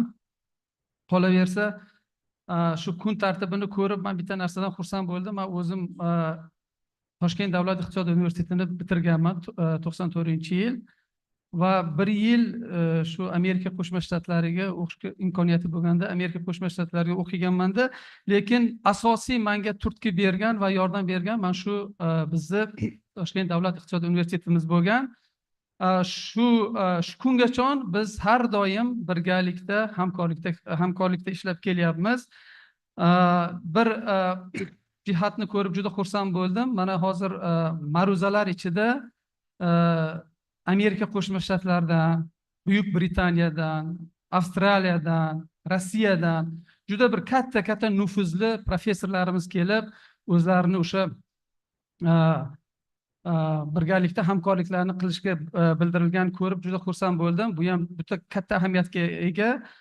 Qolaversa, men butun o'sha Turonbank jamoasi nomidan va shaxsan o'zim nomidan mana shu 3-global va milliy iqtisodiyot universiteti trendlari degan mavzuda, ya'ni O'zbekiston 2030 strategiyasiga bag'ishlangan bugungi o'tkazilayotgan anjuman bilan barchalaringizga yana bir bor muborakbod etaman.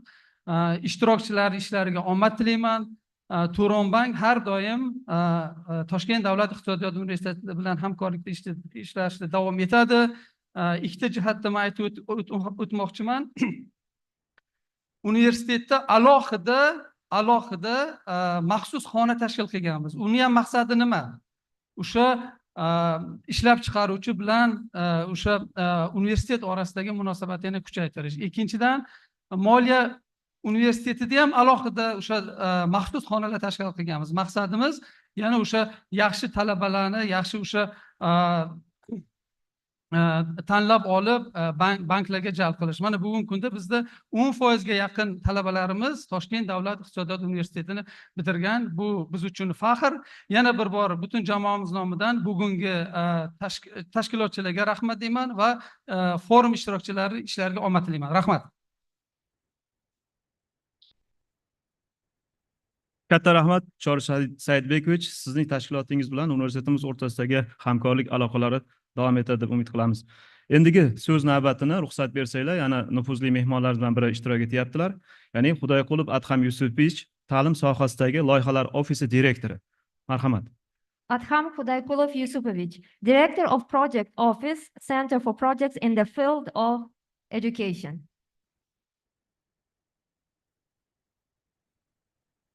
Assalomu alaykum, qadrli hamkasblar. Bu tadbir men uchun ikki jihatdan juda qadrli.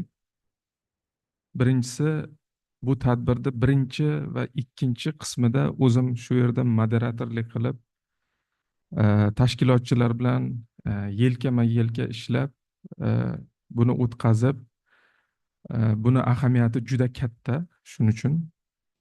Ikkinchi jihatdan bu juda ham bir ko'rinishdan bir kunlik tadbir ko'rinadi, lekin buni orqasida qancha ish, buni orqasida qancha tadqiqot va bu xalqaro rezonanslik bir tadbir desa bo'ladi. Sababi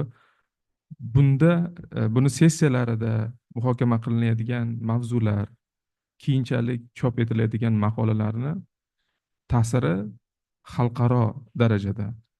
Bunda juda ham katta mehnat, bu juda ham katta tadbir va iqtisodiy sohada, ilmiy iqtisodiy sohada respublikada juda ham bir mazmunli va eng ilg'or tadbir desa mubolag'a bo'lmaydi.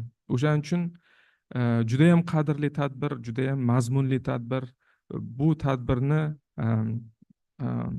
hozir aytganimdek, buni juda orqasida juda katta mehnat yotibdi. O'shaning uchun mana xorijdan ham har yili bizga 20-30 atrofida juda ilg'or, juda taniqli professorlar keladi, fikr almashishga, qo'shma loyihalar qilishga, tadqiqot qilishga.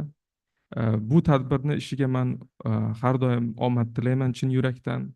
Bu tadbir bardavom bo'lsin va nafaqat respublika darajasida, bu o'zimizda mintaqa darajasida, dunyo darajasida bir hamma tan oladigan, hurmat qiladigan bir anjuman bo'lishiga va buni sikli to'xtamasligiga nima deydi, bir tilakdoshman. Hammani ishlariga omad. Konferensiyani ilmiy qismiga ayniqsa nima deydi, rivoj tilayman.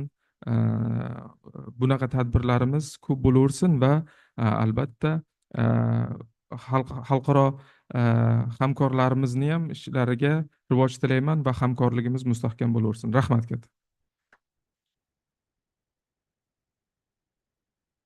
Katta rahmat Adham Yusupovich. Sizning universitetimizda ta'lim sohasidagi rivojiga qo'shgan hissangiz ulkan va yana siz bilan hamkorlikda faoliyat olib borish umididamiz.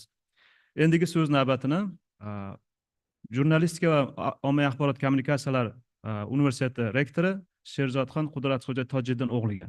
Now stage is open for Rector of University of Journalism and Mass Communication, Sherzodxon Qudratxo'ja Tojiddin o'g'li. Please. Umid aka, Umid Alipovich, mikrofonga chiqing, tarjimaga yordam berasiz, iltimos. Mikrofonga. Assalomu alaykum, hurmatli professor o'qituvchilar. Men eng yaxshi ko'rgan universitetim kelgandan xursandman. Eslaringda bo'lsa, o'tgan safar sizlardan juda zo'r gaplashgandik. Sizlarga rahmat. To'lqin Zokirovich, tabriklaymiz. Juda ajoyib tadbir. Mana shu yerda ko'p tadbirlar bo'lyapti. Yangi O'zbekistonni biz ko'ryapmiz. Rahmat. Marhamat.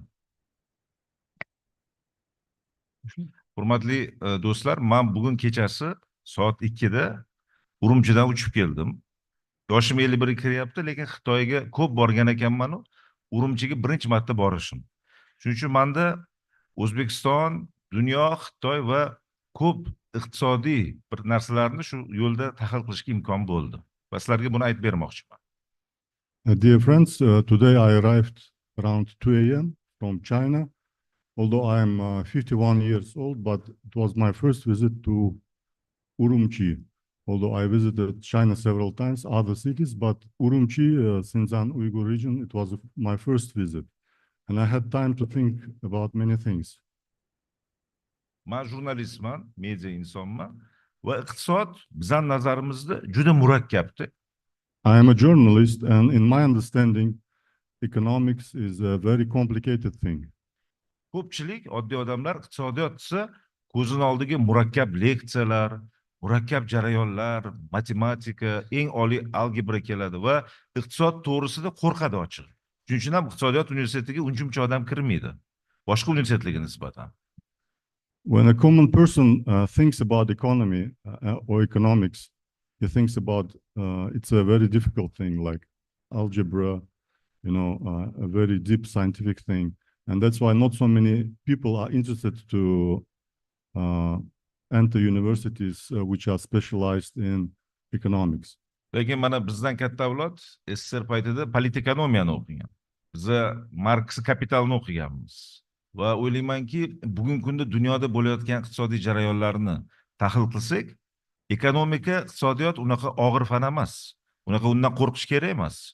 Undan uzoqlashish kerak emas. Men Urumchiga borib yana bir bor shunga amin bo'ldim. And people of my generation, we read books like Capital of Karl Marx. And today I can say that, and even after going to China, I saw that economics and economy is a thing that every person should know. Mana masalan, o'sha Xinjiang Uyg'ur avtonom rayoni Xitoyda hududi bo'yicha eng katta hududi ekan. Yalpi iqtisodiyoti bitta kichik hududda 250 milliard ekan. Mana men Qalandar Xo'jayevichga ham aytdim, birga tahlil qildik ertalab. 250 milliard. Mana O'zbekistonniki yaqinda 7 yil burun 38 milliard edi. Bugun 101 milliard bo'ldi. Va bugun ko'ryapmizki, Qozog'istonning ekonomikasi ham oshdi 200 milliarddan. Aytmoqchimanki, men borib shu suvarda Xitoyda Guangzhou, Shanxay, Pekinda rivojlangan. Lekin bugun shu Xinjiang Uyg'ur avtonom respublikasi avtonom rayoni qanday rivojlanyapti? O'zbekistonning ekonomikasi, chunki biz ko'p jihatdan ular bilan iqlimimiz, xarakterimiz, fe'limiz bir xilda. Qanday qilsakki, O'zbekistonning ekonomikasi, iqtisodiyoti 250 milliard bo'lishi kerak. Hozir mana 160 deyishdi, Eldor akam 160 dedilar. Men hozir suvarni ko'rib ketdimki, why not dedim, why not? Nimaga O'zbekistonning ekonomikasi 200-250 milliard bo'lmaydi? Va ko'p buni sabablari borda, bunday bo'lishga. Marhamat. And the place I visited this week was, as I said, Xinjiang Uyghur region, which is the largest territory-wise entity in China, and its GDP, regional GDP equals to $250 billion US. As we know, Uzbekistan's GDP, and today our speakers also said, is around $160 billion. So I thought, why not Uzbekistan can reach the same heights? We have the same people, we have the same geography, and we have to put correct goals so we can reach this goal. Why not? O'zbekistonning iqtisod o'zi nima degani? Iqtisod bu yaxshi yashashga intilish. Iqtisod bu inson imkoniyatini ishlatib boyishi.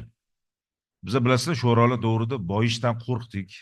Haligacha biz bir xil kambag'allikda bir xil bo'lamiz dedik, sotsializm quramiz dedik va biz o'zimizga, millatimizga nisbatan shunday klishelar qo'yib tashlaganmizki, boy bo'lish biz payt yoshligimizda bu yaxshi emas edi, hamma qo'rqardi, yo qamalardi boy odam, yo jamiyatda o'g'ri bo'lardi, yo poraxo'r. Bugun boy odam biznesda ishlab, ilmda ishlab ham boyiyapti. Va boy deganda biz oldimizda faqat spekulyant, bilasizlar, bozorda chayqovchi bo'lgan, har xil odamlar nazarda tutilganda. Men bugun shu iqtisod universitetida, sizlarning universitetda gapirgandan moliya iqtisod, mana sizlar fiskal universitet, sizlar bizga yangi elitani tarbiyalashlaring kerak. Bizning mustaqilligimizga nisbatan hech qancha bo'lmadi, lekin juda ko'p suv ham oqib ketdi 33 yil. Sizlar bugun yangi avlodni qilishinglar kerakki, Rockefellerlar, Rothschildlar, Singapur mana asoschilari, mana shu bugun bizni yalpi ichki mahsulotimiz 200 milliard, 300 milliardga olib chiqadigan avlod, ekonomikadan qo'rqmaydigan, ekonomikani biladigan, uni ruschasiga aytganda prikladnoy jihatlarini ochib beradigan avlodni tarbiyalash O'zbekistonda mana nodavlatlar ham ko'p, lekin sizlarni universitetga juda katta missiyasi bor. And I come from the generation which was very shy to be rich, you know, because we come from Soviet Union, and in our understanding, to be rich is not good. So today is the time that we have to break this kind of cliches, because why we should not be rich? And the goal which has universities like this one is to educate a new elite, a new specialist who will explain to the society that being rich is not bad. Mana Shohrux Hojiakbarovich, men nimaga ingliz tilida gapirishni iltimos qildim? Birinchi qatorda ko'ryapman, dunyoning eng nufuzli mana professor o'qituvchilari o'tirishibdi. Men sizlardan iltimos qilmoqchimanki, o'zbeklar dunyoda hech kimdan kam emas. Bugun biz yangi O'zbekistonda hurmatli prezidentimiz boshchiligida mutlaqo boshqa jamiyat va ekonomikani quryapmiz. Shuning uchun men xohlardimki, mana shu universitet O'zbekistondagi yangi O'zbekistonni iqtisodiy islohotlarini ilmiy amaliy tayanchi bo'lsin. Men juda ham shuni istardim. And our goal is, under the leadership of our president, to build a new society, a new economy, which will give prosperity to our people.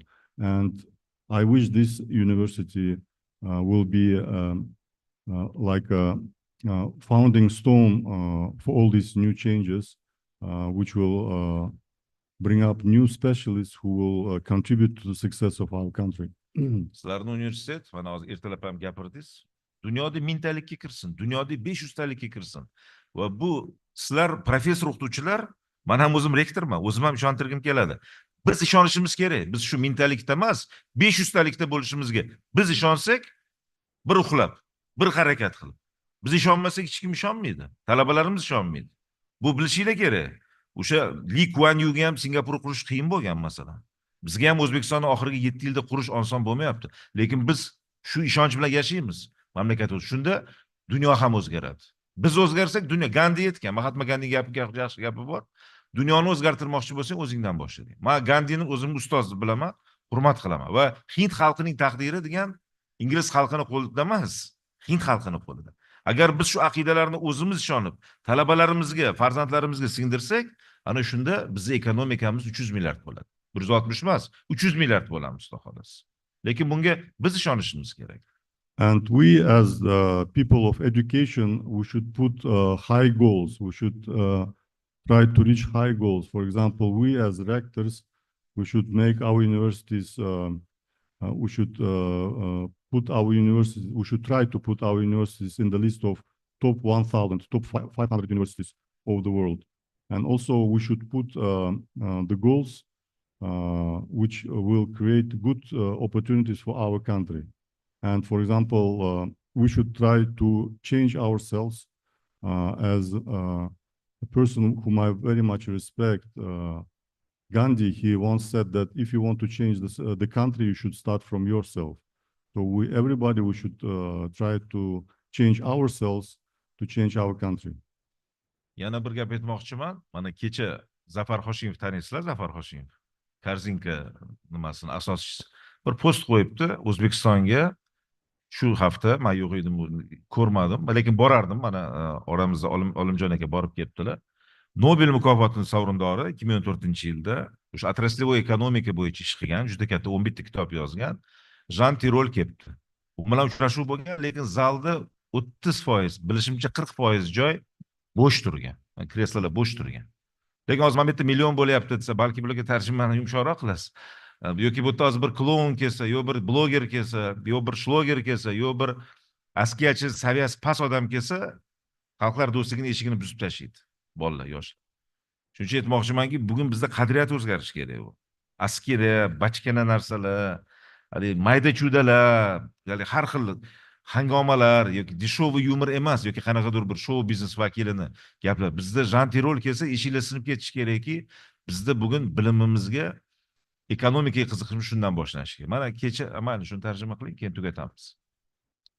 And last week, or maybe this week, we had a Nobel Prize winner in the field of economics, Jan Tirol, and he has given a great lecture, And I wish that this kind of events will have as much as possible, so our people, our students, our teachers, our educators attend this kind of events and get more knowledge about the most advanced researchers in the field of economics. Ben aytmoqchi bo'lgan gap, mana kecha hurmatli prezidentimiz Toshkent viloyatini ko'rib aylandilar. 2 milliard dollarlik investitsiyalar kiritilgan tashkilotlar kecha ochildi hammasi. Va reja qildiki, yaqin 5 yilda u ham mana shu strategiyaga kiradi. Toshkent viloyatida 26 milliard dollarlik ish qilinadi. Bu yoqda ob'yom ilgari bo'lmagan hech qachon. Bitta borgan og'zimizdan chiqishi oson, 2 milliard dollarni olib kelish o'zi azob. Ish joy yaratish azob. Uni infrastruktura bilan ta'minlash azob. Va yaxshi kadrlar. Mana hozir biz To'lqin Zakirov bilan gaplashib o'tirdik. O'zbekistonning eng katta muammosi bu energiya, energetika yo'q, hech narsa bu. Dollarimiz bor, tillamiz bor, uranimiz bor. Biz uchun eng og'ir masala bu kadrlar. Ya'ni inson. Bizning talabalarimiz. Shuncha aytmoqchi bo'lgan gapim, mana shu konferensiyalar juda ham o'rinli. Men katta rahmat aytaman va mana shu 20-30 dasturi Mavliman O'zbekiston Osiyoni, mana shu men O'rta Osiyo degan so'zdan voz kechishim, o'zim uchun voz kechdim, Buyuk Osiyo deyman. Turonimiz, Turkistonimiz uchun bu sherlarning, bu arsonlarning uyg'onishi bo'lishi kerak. Mana shu universitet, To'lqin Zokirov, siz universitetingiz O'zbekistonni oliy ta'lim tizimida shu arslonlarni yetishtiradigan. Bizni o'zimizni jantirollar, endi o'zbeklardan chiqsin. Bizdan ko'p yaxshi oshpazlar chiqyapti. Kecha bittasi maqtanib qo'yibdi, buni tarjima qilmay, 1,5 tonna osh qilyapti, o'zbeklar shunaqa berilib osh qilyapti dedi. Uni hamma yeyapti. Men aytdim, qaniydi ilm shunaqa qilsa, ya. Alxonto'ra Soniy bobomiz aytgan ekan, qaniydi o'zbek xalqi oshga borganda aql bo'lib, boshqa muammoni yechimiga borganda O'zbekistonda muammo qolmasdi. Endi hadeb askiyabozlik, ovqatdan sal ko'tarillik, endi mana piramida, Maslow piramidasi bor-ku. Shuncha aytmoqchimanki, lekin bu universitetga men mehrim boshqachaligi, bugun sizlarning bitiruvchilaring, mana ko'plari ham oramizda o'tirishibdi. Bu juda O'zbekistonda bugun nufuzli insonlar, O'zbekistonda qaror qabul qiluvchi insonlar. Men istab qolaman shu universitetdagi shunday konferensiya 3-bor o'tkazilyapti. Men 2-marta kelishim, menimcha 3-marta kelishim. Birinchisida ham kelgandim. Ishonchim komilki, mana shu universitet O'zbekistonda iqtisodiy islohotlarini maktabini yaratishda, mana shu yerda yangi avlodni, generationni yetkazishda juda katta o'ringa ega bo'ladi.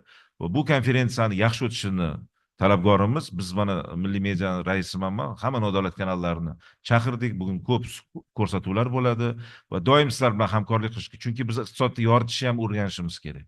Biz yaxshi chorakka yaxshi yoritmaymiz, mana siz bilan ishlaymiz Renessans bo'yicha. Eskicha yondashuvlar bor. Shu iqtisodni qanaqaligini ham biz odamlarga sodda qilib, oddiy qilib tushuntirib bermaymiz. Shuning uchun xalqimiz iqtisoddan biroz boshqacha qochadi. Sizlarga omad tilayman ishlaringizda va men bu yerga kelganda yana bir bor xursandman. To'lqin Zokirovich bosh jamoaga omadlar tilayman. Doim martabali ulug' bo'lsin, ilmli ziyoda bo'lsin. Alloh sevgan, suygan bandalardan bo'lib yuringlar. Katta rahmat sizlarga.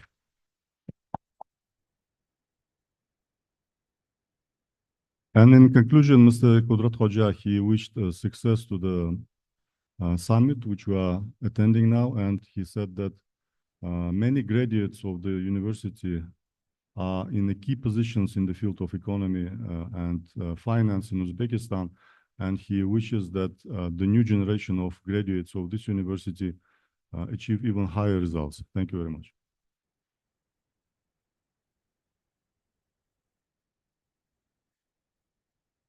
Endigi so'z navbatini tadbirimiz mezboni Toshkent Davlat iqtisodiyot universiteti rektori Teshabayev To'lqin Zakirovichga beramiz. Marhamat ustoz. Now with great pleasure, the floor is given to the rector of Tashkent State University of Economics, Teshabayev To'lqin Zakirovich. Please. Assalomu alaykum. Hurmatli aziz ustozlar, hurmatli speakerlar, hurmatli talabalar. Avvalambor hammadan mana shu ushbu anjumaga kelganingizdan bag'oyat xursandmiz va xush kelibsizlar deymiz. Mana hozir speakerlarimiz tomonidan har bir yo'nalishi shu O'zbekiston 2020-30 strategiyasidagi bo'ladigan yutuqlarimiz, oldimizda turgan vazifalarimiz bo'yicha hamma speakerlarimiz o'zlarining yo'nalishlari bo'yicha aytib o'tishdi. Mana Shehzod Hojiga ham bir gaplarga qo'shimcha qilmoqchiman. Haqiqatan muhtaram prezidentimiz Toshkent viloyati bo'yicha mana o'tgan kuni yig'ilish qildilar. Shu yig'ilishda shaxsan men ham ishtirok etdim. Shu bilan birga bir qancha iqtisodiy yo'nalishda bo'lgan institutlar taklif etilgan edi. Bir narsaga ahamiyat bilan berishinglarni iltimos qilardimki, mana shu strategiyada kiritilgan rivojlanish bo'yicha yana bitta muhim masalani ko'tarildi. Bu ham bo'lsa kambag'allikni qisqartirish. Bu juda ham bir katta mas'uliyatli yukni kecha uni oldlarimizga vazifa qilib, barcha shu ilmiy yo'nalishdagi bo'lgan, jumladan menga ham topshiriq berdilar. Mana bugundan boshlab xodimlarimiz shu yo'nalishlar bo'yicha ishlashni boshlashdi. Albatta oldimizda turgan vazifalar juda ko'p. Asta sekinlik bilan boradi. Lekin iqtisodiy yo'nalish bo'lishi mana ko'pchiligi hozir ta'kidlab o'tishdiki, bizni Toshkent davlat iqtisodiyot universitetimiz yetakchi bo'lishi kerak. Shu bilan birga barchamiz mana shu oliy ta'limni rivojlantirish bo'yicha hamma oliy ta'lim muassasalari harakat qilishyapti. Shu jumladan Toshkent davlat iqtisodiyot universiteti ham shu o'zini yo'nalishida, ya'ni ilmiy salohiyatlarni oshirishi, qolaversa xalqaro reytinglarda o'rinni olishi, top mintaliga kirish masalasidagi harakatlari bilan mana bugungi kunda barcha kollektiv a'zolarimiz faol ishtirok etishyapti. Oldimizga qo'yilgan maqsad katta. Albatta mana shu maqsadlarga erishish uchun men o'ylaymanki, kollektivimizni ilmiy salohiyati ham yetadi, kuchimiz ham bor. Xudo xolasa mana keyingi yilga shu oldimizga qo'yilgan eng katta vazifalardan biri shu top mintaliga kirgan oliy ta'lim muassasalari qatoriga kirish. Ya'ni 3-chi bo'lib biz ham top mintaliga kirish oldimizga maqsad qo'yganmiz. Buning uchun men o'ylaymanki, mana shu o'tirgan birinchi navbatda spikerlarimizga o'z vaqtlarini ayamay kelib, mana shu xalqaro konferensiyada ishtirok etayotganligi uchun barcha spikerlarimizga minnatdorchilikni bildiramiz. Qolaversa, bugungi xalqaro konferensiyamizda xalqaro tashkilotlarimiz, xalqaro oliy ta'lim muassasalari rektorlari ishtirok etishyapti. Ularga xususan Rossiya Federatsiyasidan akademiklar, Amerika Qo'shma Shtatlari, Buyuk Britaniya, Xitoy, Turkiya, Malayziya, Janubiy Koreya, Indoneziya, Chexiya, Avstriya, Gretsiya, Hindiston va boshqa qo'shni davlatlarimizning hamkorlarimizga o'z minnatdorchiligimizni bildiramiz. Qolaversa mana bugungi konferensiyamiz, bugun erta bo'ladigan konferensiyamizga hammalarga ishlaringlarga omad, muvaffaqiyat tilayman. Rahmat e'tiboringiz uchun.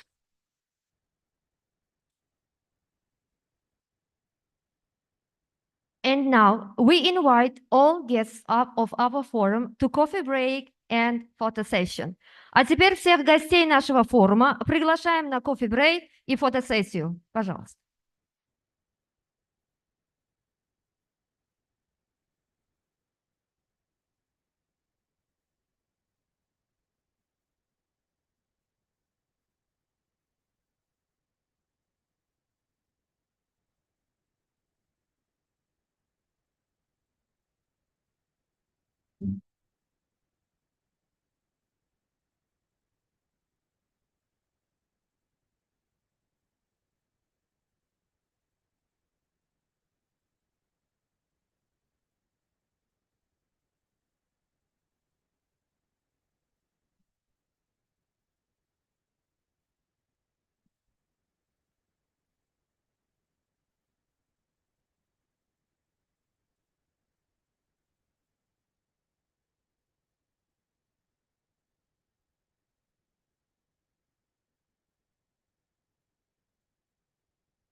Dear ladies and gentlemen, it's high time to start our today's first session of the forum with our esteemed speakers.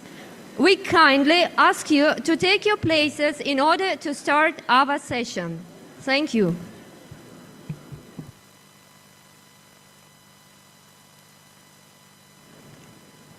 Hurmatli tadbirimiz ishtirokchilari, endi forumimizning asosiy qismini boshlashga ruxsat bergaysizlar. Iltimos, joylaringizni egallab olishingizni so'raymiz.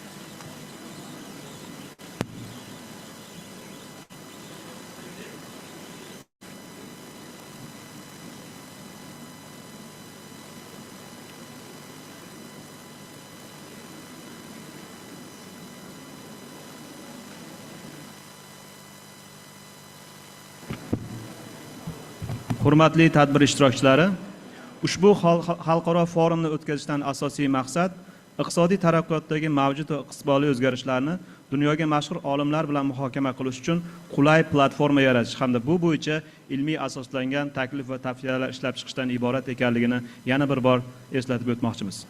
Dear participants of the event, we found it appreciate to mention once again that the main purpose of holding this international forum is to create a convenient platform for discussing current and prospective change in economic development with world-renowned scientists and to develop scientifically based proposals and recommendations in this regard. Bugungi forumning anjumanning majlisiga dunyoning yetakchi davlatlari, jumladan Amerika Qo'shma Shtatlari, Buyuk Britaniya, Fransiya, Rossiya Federatsiyasi, Avstriya, Hindiston, Xitoy, Yaponiya, Chexiya Respublikasi, Indoneziya, Turkiya va Malayziya kabi turli mamlakatlar nufuzli mehmonlar asosiy ma'ruza sifatida tashrif buyurishgan. For today's international forum, we invited distinguished guests as the keynote speakers from different countries such as USA, Great Britain, France, Russian Federation, Austria, India, China, Japan, Czech Republic, Indonesia, Turkey, and Malaysia. During the forum, we will introduce our guests to you one by one. Now, we can shift to main part of the forum for sharing insightful information in different topics on economic development. Please welcome James Abdi from London School of Economics and Political Science, Great Britain. Professor James Abdi will provide us to the field of challenges in data for economic research. Please, the floor is open.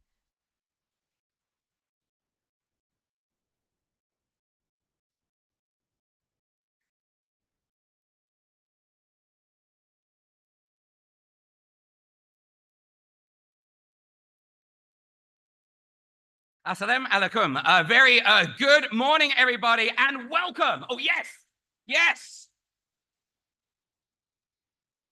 A very warm welcome to, I believe, the third installment of this international forum, an annual event. My first time appearing, but it's been a great pleasure and a humble honor of mine to represent the great London School of Economics and Political Science. Just by very brief way of introduction, Dr. James Abdi, I'm an associate professor in the Department of Statistics. I wear various hats, one of which is as the Associate Academic Director of the wonderful University of London programs. And if I may just take this opportunity to express on behalf of the LSE our heartfelt thanks to Tashkent State University of Economics, who last year launched the University of London programs here at TSUE, allowing Uzbek students to pursue an exit curriculum at far lower cost at home. Let's have a round of applause for that one.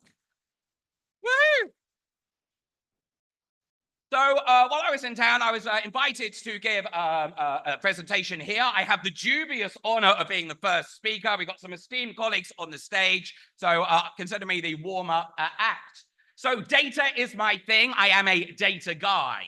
The Economist, this cover was taken from a few years ago. They posed a question. They said, is data the new oil? Hands up, yes. Hands up, no. Excellent, because of course, as we all know, the world is rarely a black and white or yes or no or binary in nature. And indeed, according to the LSE, allegedly, the answer to all of life's questions is it depends. So it's not as easy as perhaps it at first seems.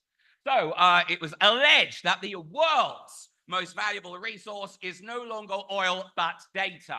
So it tries to be this analogy to think about data as the new oil. If we think about it in quantitative terms, the analogy clearly falls by the wayside. Oil, of course, a finite resource. Sure, periodically new reserves will be discovered, but it is very much finite. Data, big data, even if we will, we can think of for practical purposes as being near infinite. But what is big data? Many definitions one could offer. If I may, given the brevity of my 15-minute slot, my lectures are usually drone on for hours, is to express it in terms of the 4 V's: volume, velocity, variety, and veracity. If I may, I'll take speaker's privilege and add a 5th V to that list. That is vanity. One should always beware when data mining, inevitably relationships between variables will emerge, but very often those relationships will be spurious. So it is essential to always perform a sense check, a reality check, to make sure that any relationships are actually truthful in nature. However, where I think this analogy serves extremely well is this issue of refinement. Crude oil, the stuff extracted from the ground, arguably perhaps nice to have, environmental concerns for the moment placed to one side. However, it is of limited use until you put it through an oil refinery and turn it into something useful. We need the value add to turn it, for example, into jet fuel to put into airplanes. Likewise with data. The world is awash with data. Fun fact, I love my fun facts. It's been estimated that in the last 2 to 3 years, more data have been collected and recorded digitally than in the rest of human history combined. Wow. If we extrapolate that trend, one should always be cautious with extrapolating. Trends don't always continue uninterrupted indefinitely, but nonetheless, the world is awash with data. But data is like the crude oil, perhaps nice to have, but only really has value once we put it through the equivalent of an oil refinery. If I may, this comes actually back from the 1960s, but I think serves equally well in the modern age. Our little pyramid here, data right there at the bottom. No shortage with that. However, there is a critical shortage of people, and hence the students I love to teach, with the requisite skills to effectively refine the data into something useful. We want to extract the informational value from it. How does one do it? I hear you ask rhetorically. Well, many fancy statistical methods, machine learning, etc. One little example I'd like to focus on today as a nice starting point, what we might call exploratory data analysis, is through something called data visualization. Once we've extracted that information, it gives us knowledge about the world. Indeed, the LSE motto, forgive my poor Latin pronunciation, rerum cognoscere causas, English translation, to understand the causes of things, such that if we have a proper understanding about how any aspect of the world works, then inevitably this helps facilitate more data-driven decision-making. And clearly, decisions in any field, public policy and private sector, we want those decisions to be wise. Before I go into the data viz example specifically, as educators, clearly a room full of us here today, what is it, what are we charged with doing? Clearly, we teach students stuff, granted, but is it solely about knowledge acquisition? And in recent months, dare I say years, I and colleagues of mine at the LSE, we've been contemplating this issue.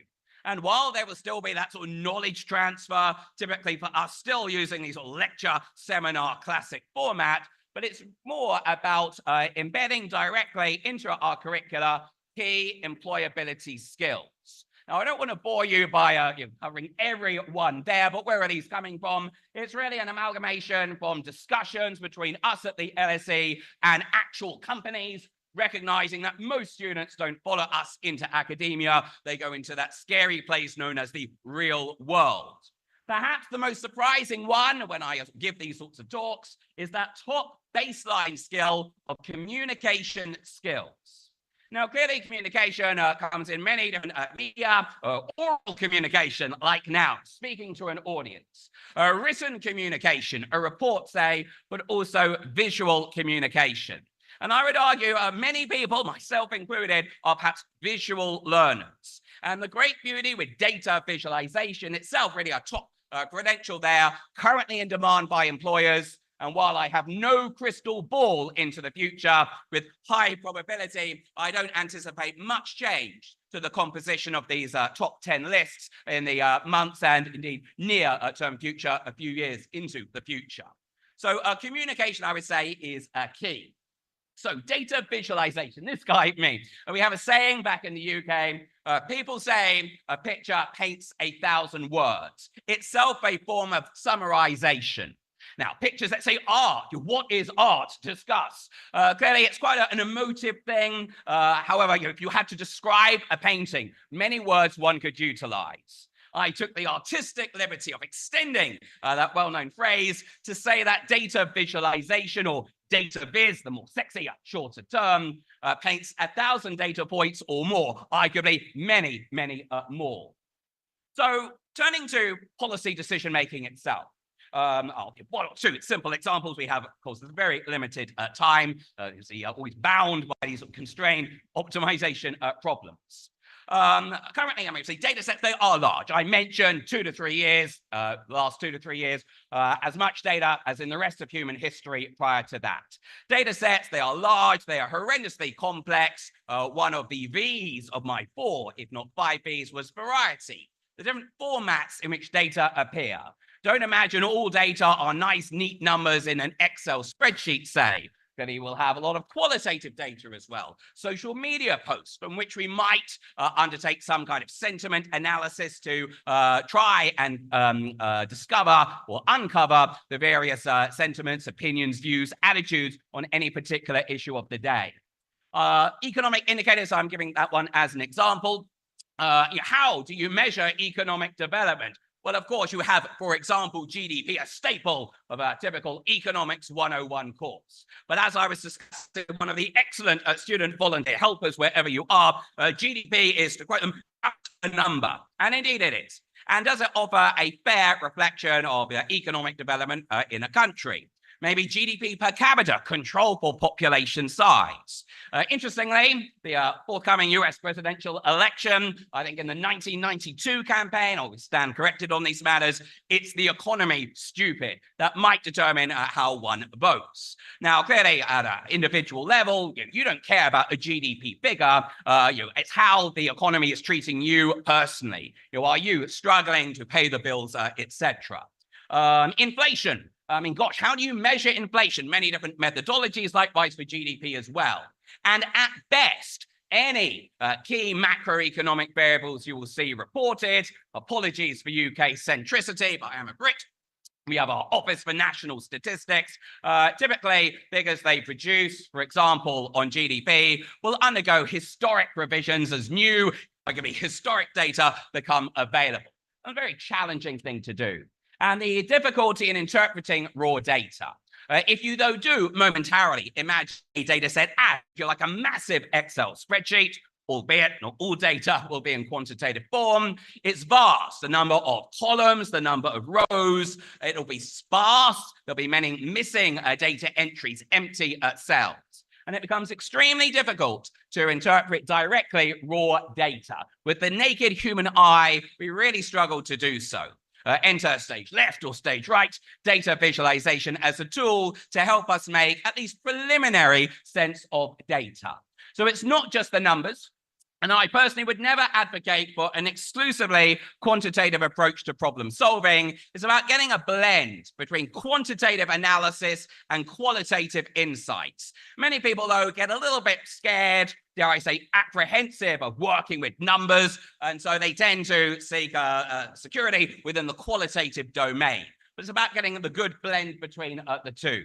However, just a caveat here, data really is from the past. Our past is our experience, our observations of the world, although those typically do undergo historic revisions.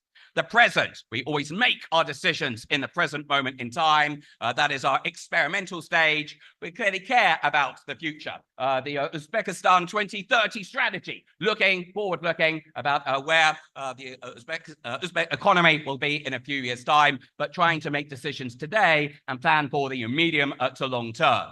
Future is not guaranteed. At best, it is expectation. But if we can improve and have more accurate expectations based on data, so much the better.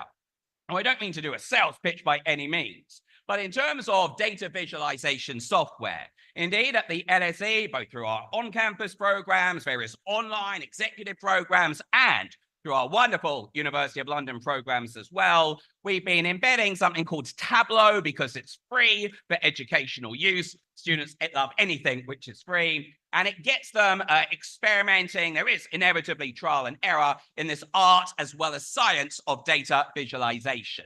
And indeed, it allows us to achieve, first of all, simplicity. The world is horrendously complex, too complex to work with directly, such that we are forced out of to simplify, and from that we will lead to a better, clearer interpretation. Our information about the world becomes clearer, assisting our knowledge of the world, and ultimately, remember the wisdom at the top of that pyramid, assisting wise decision making. Trends, patterns, relationships between variables, easily uncovered, examples to come, from a good, well-constructed data visualization. Of course, again, caveats, spurious relationships, spurious correlations. Correlation is not causality, as any student in one of my stats lectures will be brainwashed about. However, done well, this enhances communication between whom? The data analyst, the data scientist, the person doing the number crunching, and the actual decision maker, whether it's in government for a public policy setting or in industry settings. Because rarely is the data analyst the same person as the decision maker. And often there's almost like a language barrier. The data people speak data. The policymakers speak policy. And data visualization offers a bridge to sort of connect the two. Because done well, we can communicate vast data sets very clearly, and to for visual learners, aid their understanding of the subject matter, which will improve their data-driven decision making. So just to give an example, climate change, fact or fiction? Well, I hope anyone in the world would agree that climate change is a thing. Where perhaps there's some debate is what the cause or causes of climate change may be. Clearly, there will be those who are fully signed up to the climate change agenda, but there will be the climate change, dare I say, skeptics, and perhaps some climate change deniers. And the world's climate has forever been changing. The question, though, is the more recent extent of more extreme weather events.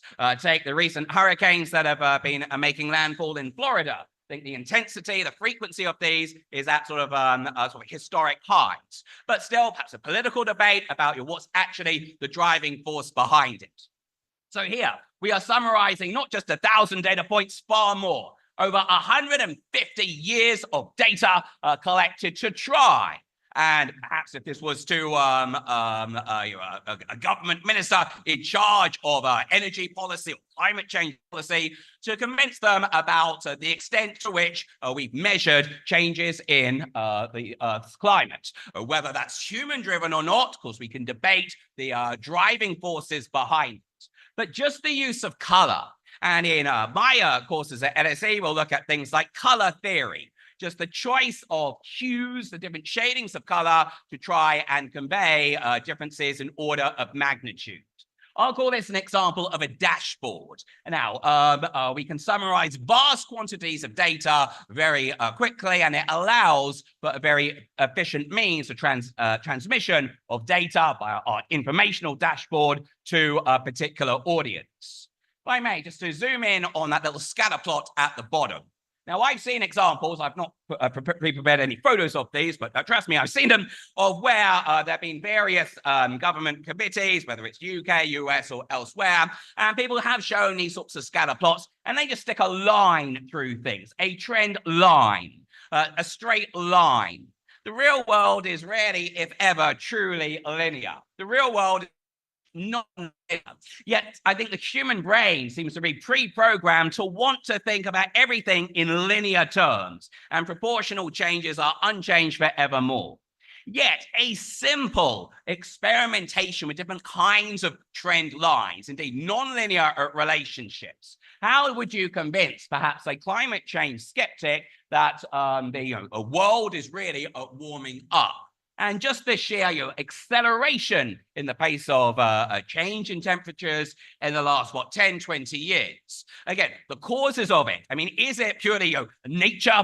Is it in part, and then by how much, driven to human activity? Of course, we can think about when the world became truly industrialized, and to what extent there's been a lot of economic activity, let's say, in the last half century or so. So, of course, it's to try and convince everyone, it's a challenge, particularly in public policy decision-making. I would say it helps very much to have the public on side. You're trying to achieve something, especially in things like change policy. It's like decisions made today when perhaps the returns on those decisions are maybe not even felt by the present generation, but those yet to be born in the long distant future. Then, of course, there's a challenge about more selfish behavior of individuals today versus caring about what the world will look like well into the future. So the trend is your friend until it ends. So what about public policy decision making? In the UK, we've got a new government just settling in. They got elected in July. End of this month, I believe, they're going to have their first budget, when, of course, it's the tax and spend decisions, in this case of the UK government. Until it's actually announced, we don't know exactly what the content of it is going to be. Now, clearly, tax and spend decisions, fiscal policy, it's very much a political decision-making exercise, as perhaps it might be an economic one as well. And of course, politicians might have more concerns over the short run. They're looking ahead to the next election cycle, maybe 3, 4, 5 years, not generations into the future. But let's say one aspect was looking at whether or not there are subsidies applied to renewable sources of energy. Again, it's not been announced yet. I have no idea what exactly is going to come up. But how should you make these decisions? Is it purely on gut instinct or based on political ideology? I think realistically, you're never going to depart entirely from that. But if at least some of the policy decisions are at least grounded in data, reliable, valid data, I think that will improve overall decision-making and the policy setting agenda. For example, looking at the economic impact, not just of energy policy changes, but any changes. I'd like to think the UK government, civil service support, are undertaking these sort of economic impact studies. If we did X or Y or Z, what are the projected consequences of it? True, a lot of modeling would go in tandem with that, and the inevitable uncertainties. Models rarely ever perfectly reflect reality.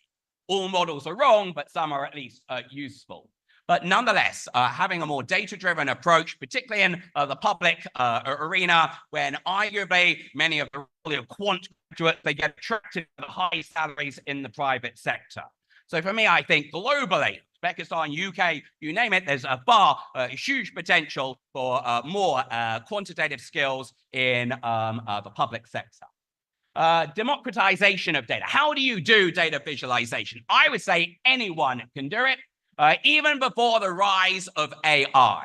Now, I'm sure AI is a sexy subject area. I'm sure you perhaps dabbled in things like ChatGPT or Gen AI tools. They're not perfect, far from it, but realistically, they will become better and more accurate over time. However, I should treat them really as sort of digital assistants. A personal fear of mine is that people, students, and indeed graduates, those in the workforce, become over-reliant on Gen AI tools, and they stop thinking. They just trust whatever is output from it. I would say they are a great time-saving device, a tool, and there's a huge efficiencies to be had for it. But it should never be a substitute for thinking, understanding, those reality checks during the sense checks. Rather, it should be viewed as a complementary tool. And again, just to come back to Tableau by way of example, the evolution of incorporating generative AI to assist in data visualizations, to assist in creating engaging dashboards to communicate to decision makers really what the best course of action might be. And indeed, democratization in data analysis, be it visualization or in other means, I'd say is nothing but a net positive for humanity. What exactly will the world look like in data terms 5, 10 years from now? Well, I'd say your prediction is as good, if not better, than mine, but I anticipate far greater use of data. Clearly, we want to harness it for good purposes, for the greater good of humanity. And I say the public policy arena is a great place to do more of that, and hence why I strongly encourage many of my students, banking and finance, great, so that's where the money is, but also to consider perhaps contributing to society and considering careers in the public arena. A country, Uzbekistan, UK, anywhere else, for me, it's made up of its people, and for me, it's about developing the human capital of its population.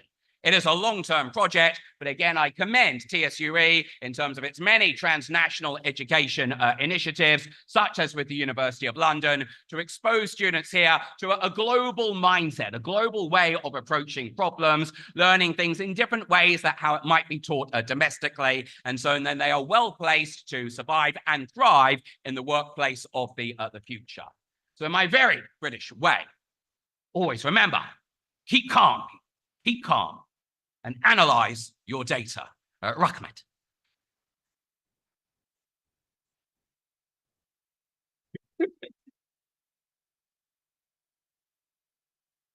Thank you. Your information on the challenges of using data for economic research highlighted key issues such as data accuracy, accessibility, and privacy concerns. Accept our sincere appreciation for your presentation. Thank you for sharing your experience with us. Dear ladies and gentlemen, we are excited to hear a speech by Dr. Adham Khudaykulov, Director of the Project Office, Center for Projects in the Field of Education. So we kindly request respected doctor to continue our event by sharing information on ongoing challenges of higher education transformation with us. Please.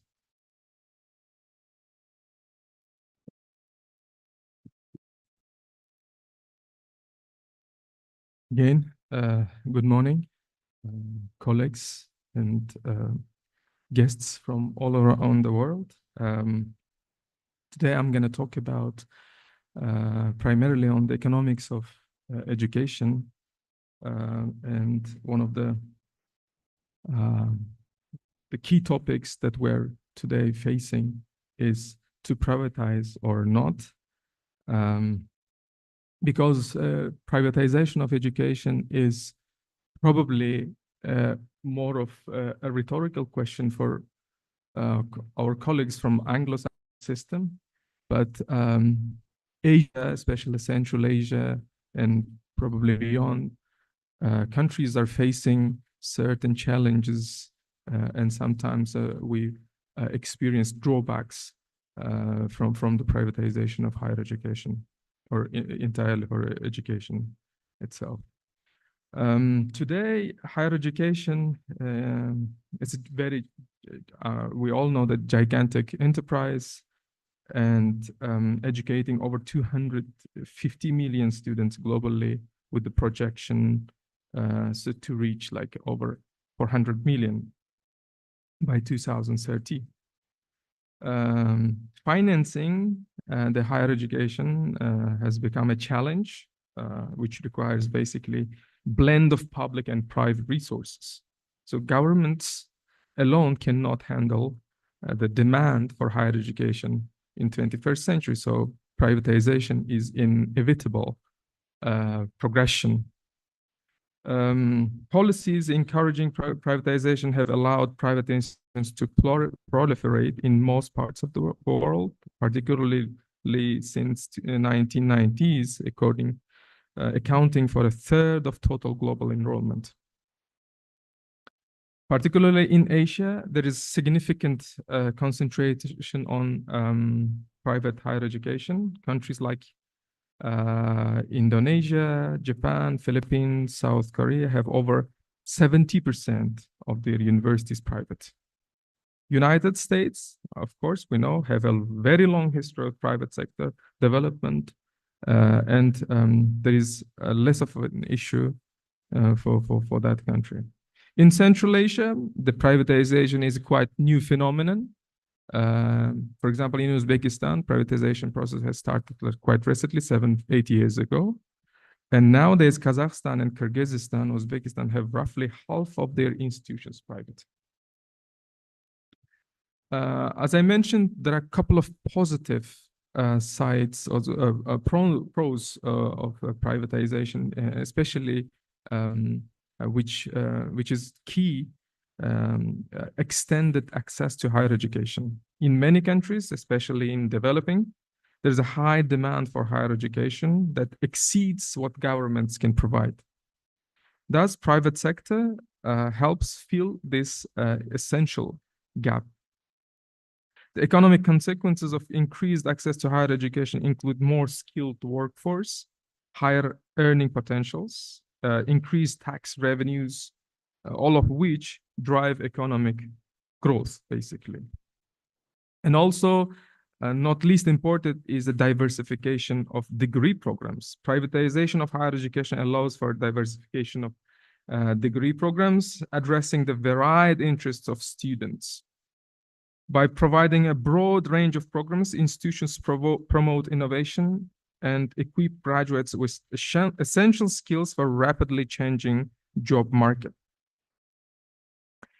By involving private entities in delivering service education, governments can often achieve faster results compared to traditional public sector approaches. Because private sector, as we tend to believe, focuses on cost effectiveness, innovation, the ability to adapt quickly to new realities and changing realities, circumstances. The third point is, of course, decentralization, which is very important for universities to excel in every course of action they take. With reduced reliance on government support, universities can operate more efficiently and make quicker decisions that align with market needs and the interests of students, potentially improving the financial performance and attracting more professors and students. The increased autonomy also encourages innovation in programs and services, enhancing the quality of education through research and development. And a good example would be, as I said, Anglo-Saxon system universities, especially in United States universities. Namely, for example, we have colleagues from Harvard and Stanford. They are private entities, but they are probably the autonomy that given to them. They are basically very good at innovation and research and development, and their social contribution is immense. But nonetheless, the experience of certain Asian countries and Latin American countries show that there are certain drawbacks of privatization if it's not effectively managed and right policies not put in place. The first would be bifurcation. Privatization basically creates a sharp divide. Some institutions thrive by leveraging autonomy and resources, while others struggle with increased competition and diminished support from external fundings. On one side, some institutions are thriving by accumulating resources, enhancing their quality, gaining prestige. And we have a clear example from USCI, from Malaysia, for instance. While on the other side, many independent private institutions are struggling due to intense competition, leading to increase in closures And this is happening in Uzbekistan as well and elsewhere across the Asia and Latin America. Basically, lots of students are suffering because of that closures. And especially in China's private higher education sector experiencing this sort of bifurcation. And also shortage of jobs in the labor market. Sometimes private institutions in the regions that I've mentioned do not rationally calculate their intake, and sometimes they create unnecessary number of graduates with a diploma, which is not demanded by the real sectors of economy. And there is an often overlooked risk associated with the privatization is the potential mismatch between graduate output and available job opportunities. For example, Greece, a European country, has the highest unemployment rate among people with higher education, especially with doctoral degrees, at just under 20%, followed by the Spain with 40.9%. In 2022, almost 10% of young individuals with a doctoral degree in Italy were also unemployed. So the third drawback would be profit-seeking mentality, purely profit-seeking mentality and limited contribution to the public goods dimension. As the primary goal of many private universities is return on investment, they impose exorbitant tuition service fees. This focus on profit creates barriers for the investment on social activities, academic excellence, and research and development. As a case in point, in Japan, where 80% of universities are private, enrolling again 80% of all students across the country and generating over 4 trillion yen, which is $27 billion in revenue to them, with limited focus on academic excellence and research output. And this is the assessment done by the international consultancy agencies as well as government statistics. On the other hand, of course, we have a good experience from the Western universities, which operate on a large endowment funds and are not primarily profit-driven. Those institutions offer scholarships to students and attract top talent, of course, both in terms of student faculty. They do not fit the modern model of private institutions because they have a huge social responsibility. But it is not the case in everywhere across the world. The fourth would be quality and standards erosion in many private institutions. The growth of private institutions and their concern for financial efficiency, then for academic excellence, a massive erosion in the quality of education. Despite flourishing growth and government support sometimes we have here, private institutions in Asia and Latin America have failed to become a top quality institutions, such as the ones founded in the Anglo-Saxon system. This is because economic ability to pay replaces the criteria of merit in the admission process. Another important aspect is poor social benefit for teachers and other staff members of the university. Private institutions can achieve financial efficiency by implementing cost-cutting measures, which is the case for any private enterprises, that may not always align with the quality of education.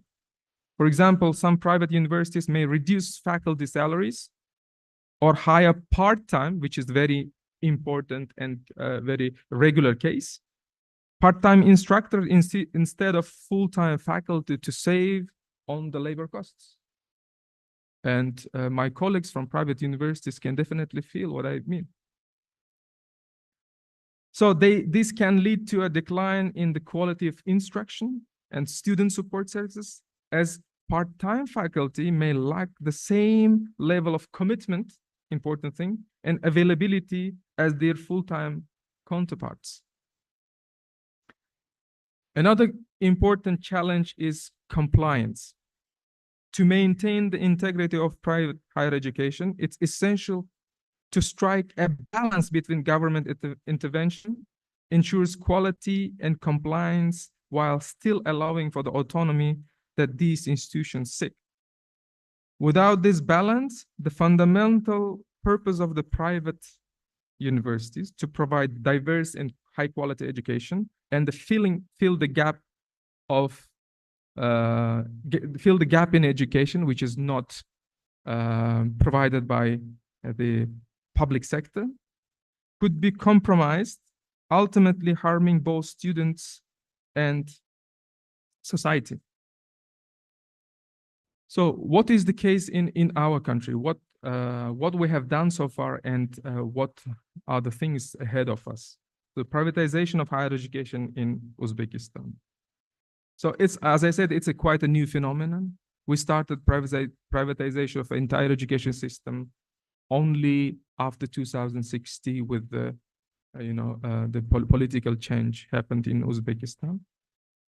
So over the past 7-8 years, Uzbekistan has experienced a dramatic expansion in higher education, private higher education, with the number of private institutions rising from 0 to 70 in a matter of 7 years, 70. This rise has greatly boosted access to higher education, increasing the coverage intake from overall 9% to 43%.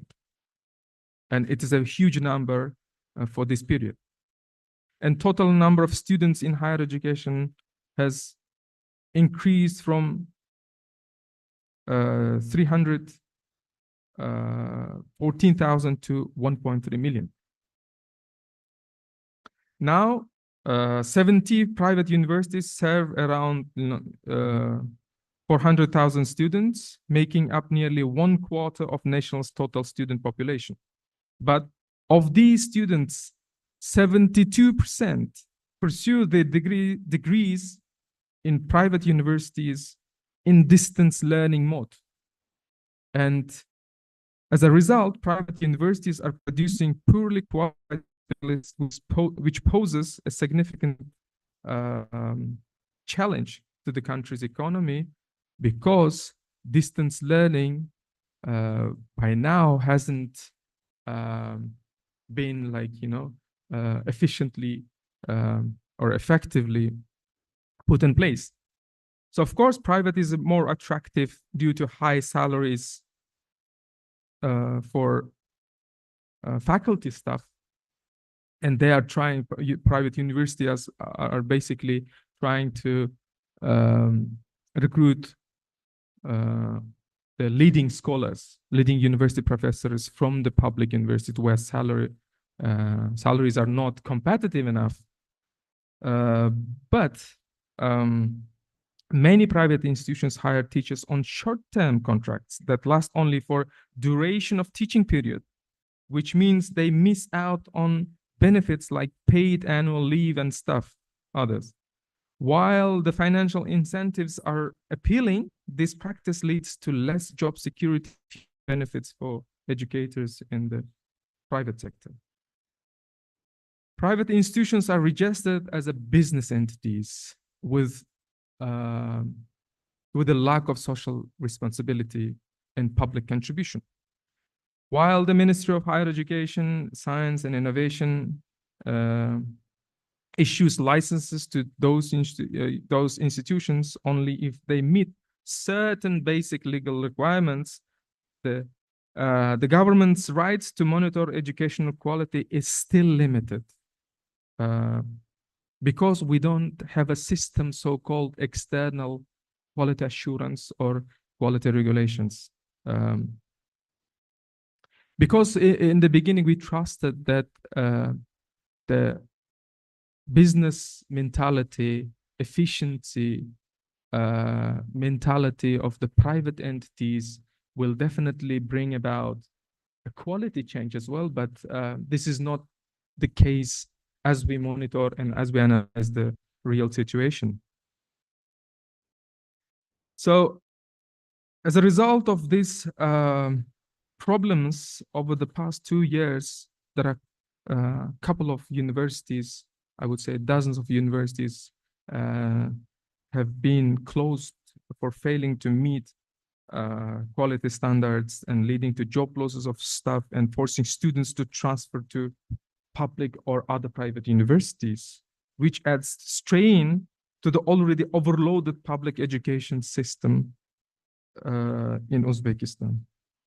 So we have a couple of proposals to change this system. It's not applicable only Uzbekistan, but it can be beyond. So we have to improve the quality assurance system and accreditation policy, which is not well developed in our whole. For example, it's quite difficult to say whole, but in majority of Asian and Latin American countries. To ensure the quality in private education, the government should create clear policies for quality assurance and university accreditation. This is crucial, especially as many private institutions offer low quality degree programs.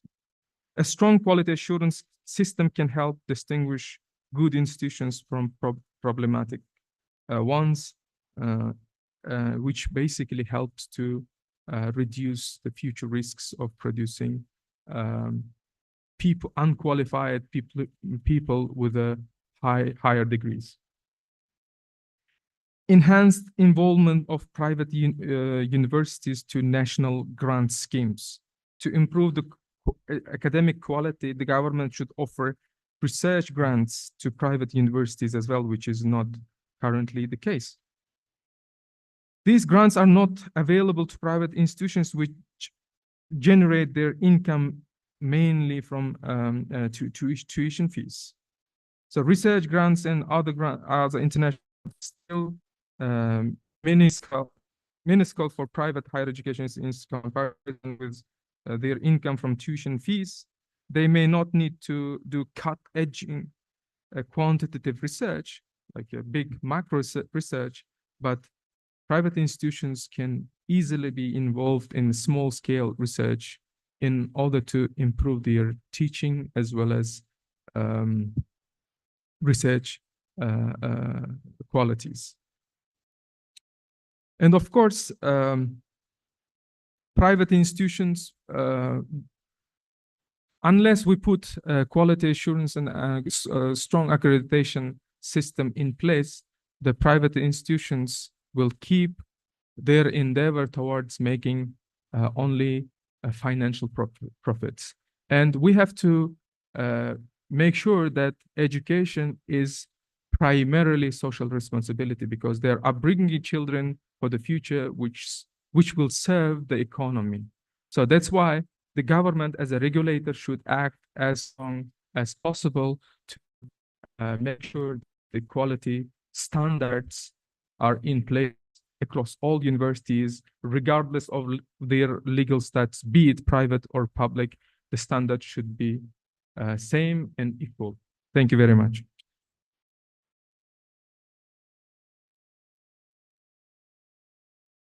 Thank you, Doctor, for your contribution to our forum with enlightening facts and informative materials you shared. So next, we invite with great pleasure Ms. Rekha Nicholson, professor at Management in Essex Business School, Great Britain. She will be giving us a short presentation on exploring the nexus of social and eco-innovation in Europe, the role of sustainability actions, strategies, and plans. Please, Professor.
Hello, everybody. Sorry for the technical issue at the start. So my name is Rekha Rao Nicholson. I'm Professor of Management at Essex Business School, University of Essex. I was here earlier this year and I met some academics, and I'm back here after a few months. So although it's a new relationship, I feel like we are really old friends. So thanks for having me back here. And I really had interesting time earlier, and I hope to have some more interesting time in this visit. Okay, so I was told this is a scientific conference. I need to have some scientific work here to discuss with you so that, you can then later on, if you're interested, discuss this further with me. This is one of my recent works that I'm doing, which is to look at sustainability issues across the world. And in this particular project, I'm looking specifically at the European Union when we initially started off, and then I have extended it further by adding the UK and Turkey to this sample. Okay, this is a work that I'm doing with my colleague from Turkey. She's Associate Professor of Econometrics, so all the hard data work, cleaning, coding, and running analysis is her job, but obviously I work with her on that. In terms of what I do, I provide the more conceptual story, more about the theoretical foundation and where we want to go with this particular research. So what do we know about sustainability? Okay, so as far as we know, that all the studies that talk about sustainability talk about of sustainability to the company's performance. Okay, so as you can see, it is, without any bias that, okay, sustainability is good for business, so there needs to be certain sustainable activities that companies should engage with. And what it is, well, it really depends on the company. So you can have sustainable actions, it could be sustainable plans, strategies, motivations, whatever. But the idea here is that the companies need to be sustainable.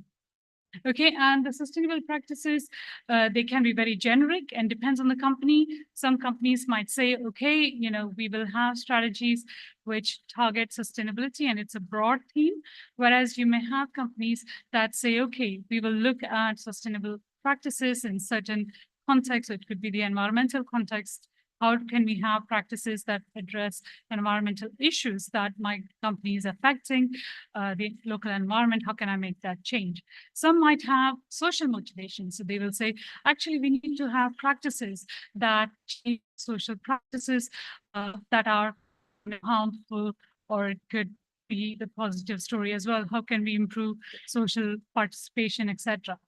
So as you can see, it can be very specific to certain areas, or it can be very generic, and they can say, okay, how do we change energy, or how do we change a certain way of doing things, how do we reduce waste, and so on. So it could be very general from the company's perspective, or it could be very specific. Okay, so they can include them in their main operation, or as I said, it could be delegated to a certain department and so on. Okay, and what we have then is this idea, once the company introduces certain practices, it can lead to certain outcomes. So we talk about innovation. So if they have sustainable practices, then it can lead to certain innovations. So in this particular study, we try and link it to the fact that if they have environmental practices, then it's likely they can have environmental innovations. But at the same time, we say, could it also have impact on social innovation? To finally that. Similarly, if they have social sustainability practices, can this lead to social innovation as the primary motive, but can it also then extend to environmental innovations? So we try and bring that conversation here. Okay, so as I said, all of the earlier studies, it's still an area that's in development, and we have had in the past studies which either focus just on the environmental innovation or social innovations and so on. So we have had these recent studies which try and link these things together. So they are also trying to talk about environmental innovation and social innovation together. Okay, so if you're interested, you can look at that. So here, what we are trying to extend is to understand how we can add the environmental and social practices and see how it leads to social and environmental innovation. So we are trying to extend the knowledge in that particular area. But at the same time, much of the earlier work has been on just looking at firm level performance And we want to talk about the country level. So what happens if all the firms within a country start doing this? So if you have large number of companies within the country engaging in environmental practices and social sustainability practices, would that then change the dynamics of social and environmental innovation? Okay, so that's the second gap that we are trying to address. Okay, so these are the two main stories that we want to present in our study. Okay, so based on that, we develop our research questions. So the two research questions that we try and answer is, what is the impact of sustainability practices on social and environmental innovation? And then we take the view from the country level. How do sustainability practices, when broadly adopted within a country, influence the social and environmental innovations? This is what we want to try and understand. So based on this research question, we developed the 4 hypotheses. So the first hypothesis relates to the general sustainability practices within the company. So if there are sustainability practices, will this lead to social and environmental innovation? So will that increase? Okay, and then we go down to the level of the detail, and we are trying to unpick that, and we are saying, okay, if they have environmental practices, will that lead to higher level of environmental and social innovation? Okay, and same thing with social innovations and so on. Okay, so based on what we want to do, we have developed our hypothesis, and then we lead you to the data and methodology. Okay, so we use one of the most popular databases for this type of study, which is the Flash Eurobarometer survey. It has over 16,000 firms, and because we are looking at certain number of countries, we reduce our sample to 11,000 firms from 29 countries, EU, UK, and Turkey. Okay, so we use the two-level bivariate COVID model. We control for the firm as well as the country level, effects. And I was told, scientific conference, a lot of questions and graphs. So I've tried to do my best. So as you can see, this is our econometric model, and we have various variables here. As you can see, the first two are our dependent variable. Then we have the third one, which is the generalized strategy, is measured by that of the sustainability practices. And then we have 4, which focus on the environmental sustainability practices. Then we have from improving working conditions to number 11, which is the social sustainability practices. Then we have a lot of controls. There are other effects that we want to control for, so the size, whether it's a startup, whether it's part of a large group, whether it's a non-profit company, and whether it's a member of industry cluster, and so on. So we add all these particular variables to our model. And these are the outcomes. So we run the analysis, and what do we see? So as you can see, the first graph shows us the conditional as well as the unconditional marginal effects, and then the second figure is on country level. As you can see, we have leading environmental innovations, and then we have the social innovations. But we do see that there is an effect of sustainability practices on the 2 types of innovation that we are really interested in studying. Okay, for those of you who are interested in numbers, as you can see, we have significant effects on most of our variables. Okay, so findings. So this is where we take our empirical findings towards policy and managerial practice. So what we say is, what do we find? So we find that sustainability practices significantly impact, both environmental and social innovations. When we can consider the conditional effect, in the sense that, okay, so which innovation will have the leading effect on the other type of innovation, what we find that if the firm engages in environmental, innovations, there's a highly, likelihood of them also having social innovation. Okay, so also, this has implications later on, and I'll discuss that for policy. In terms of the environmental sustainability practices, it has clearly direct effect on environmental innovation, but it also has some effect on the social innovation. Then we talk about the social sustainability practices. In this case, we find again, it has, direct effect on the social innovation, but it also has, impact on environmental innovation. Okay, and in terms of the contextual effect, now this is where it gets interesting. What we find that if there is higher average implementation within a country of these sustainability practices, we see decreasing levels of innovation. Okay, so this is something that we need to consider when we talk about how widely something is deployed in a country and how it impacts the future innovative activity. So what does our study inform, in terms of the policy and in terms of the managerial practice? So what we say is the policymakers need to identify the barriers to the implementation of practices. So I think it's good to know how the firms can engage in sustainability practices.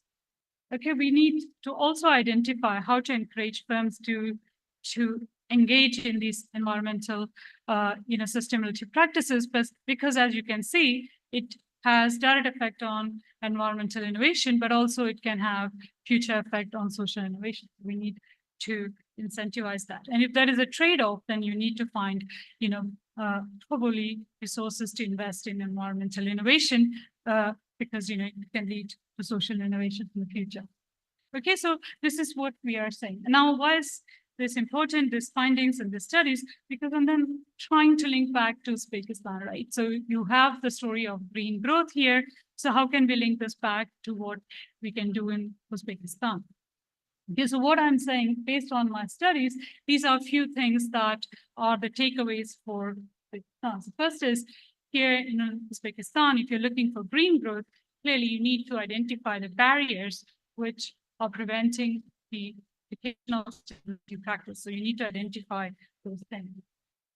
Second is to localize some of these practices to the SDGs which are relevant. And I think those of you who follow SDG and Uzbekistan's position in it, you will see that over the last few years, Uzbekistan has made greater progress. And I think by focusing more on these type of practices which address the SDGs can help create innovations which can address some of the issues here in Uzbekistan. Clearly, there can be a situation of trade-off between practices. And what I would suggest here then is you need to probably focus on environmental sustainability practices, because it's likely to generate both environmental as well as social innovation. Okay, and there are certain sectors which you can focus on. You can focus on, for example, green transportation system. You can look at the solid waste management, where you can actually make good environmental progresses, but have implications for social progress.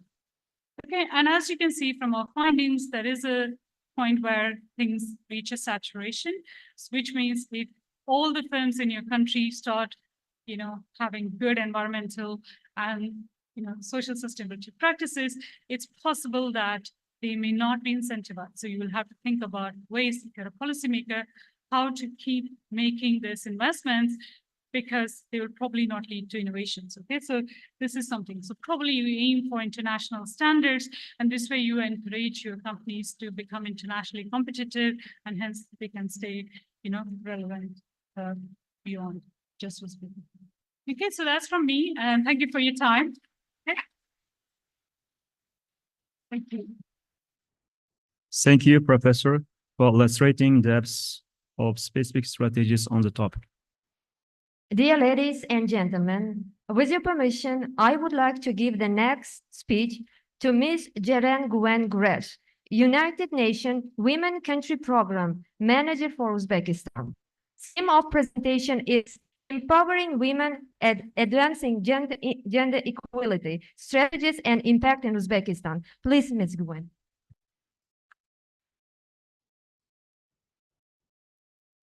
Assalamu alaikum. Are you all with us? Good. So I know the blood sugar is low, you want to eat, yeah, but you need to be patient. You need to listen more. And he made a great presentation, so we need to keep the bar high. The professor from LSE. like the others.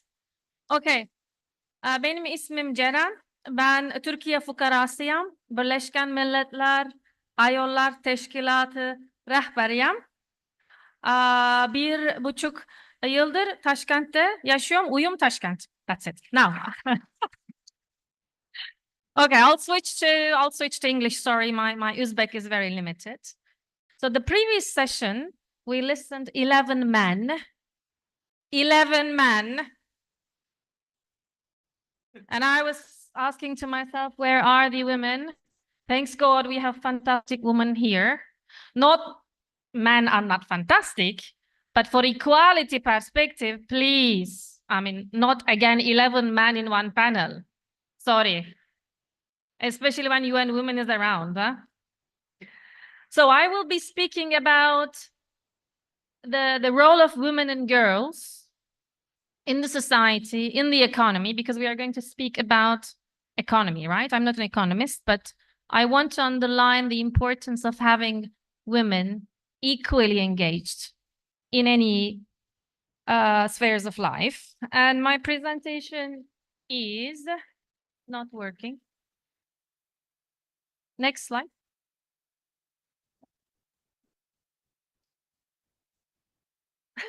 Okay.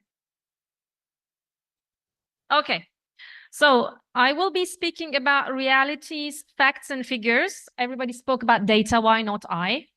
Because 3 weeks ago, UN Women has published the Gender Snapshot, Global Gender Snapshot report, available in English and Russian, not Uzbek, sorry. So we will see what is going on in terms of gender equality across the globe. And then I want to trickle it down to Uzbekistan. What is going on in Uzbekistan and the way forward. So this is a very colorful slide. This is the summary of all sustainable development goals, 17 of them, from gender perspective. From poverty to education, from decent work and economic growth to partnerships for goals, everything. And I'm not going to go one by one to all, but I want to bring few of them to your attention. So in the world, ending extreme poverty for women and girls will take an additional 137 years. So not you, not your children, not your grandchildren, maybe your grand-grandchildren can see that there will be no poverty. If we continue the work as it is today, if we continue the pace as it is today. Today, almost 120 million girls are out of school. So they are not going to any education. They have right to education, but they don't have access. Either they don't have schools or they have very harmful social norms that girls should not go to school. One in every 8 women, 1 in every 8 women and girls aged between 15 to 49 was subjected to sexual and or physical violence by an intimate partner last year. 1 in 8. In 2023, oops, what happened? In 2023, 1 in 5 women between 20 to 24 was married before age of 18. So child marriage. Are you with me? Do you see the numbers? Is it scary? Thank you. For me too. I'm a mom of a daughter too. So globally, women spend 2.5 times more, many more hours a day on unpaid care and domestic work as men. So I am asking to men, if you help your partner, if you help your wife at home, are you becoming less man? Not women, please men, can you respond? Why don't you help out? Why? Why woman has to clean, cook? Take care of children, only women and the elderly. Hello? The world changed. We need you, man, boys. And when I speak about gender equality, no, please, man, you need to clap, not woman. So when we speak about gender equality, it is not about women and girls. It's about women and men, boys and girls. Please, we born equal. We born naked, equal. No titles, nothing. What makes women and girls fall behind? This is 2024. Okay, when we look at education, we had an amazing presentation about education and privatization of education. Science, technology, engineering, and maths. Oh, this is for boys, right? Not for girls. Why? Why girls and women are falling so behind when we speak about STEM? Scientists should be man. Engineers should be man. Women should be maybe a tailor, maybe a cook. Yeah? No. No. So women account only 1 in 3 of STEM graduates, and globally the share of female researchers. I mean, we had fantastic professors, female professors here. I want also to see this in Central Asia, the percentage increasing. So globally the share of female researchers at 31%, and it's not increasing. So these are the general facts I picked up from the report.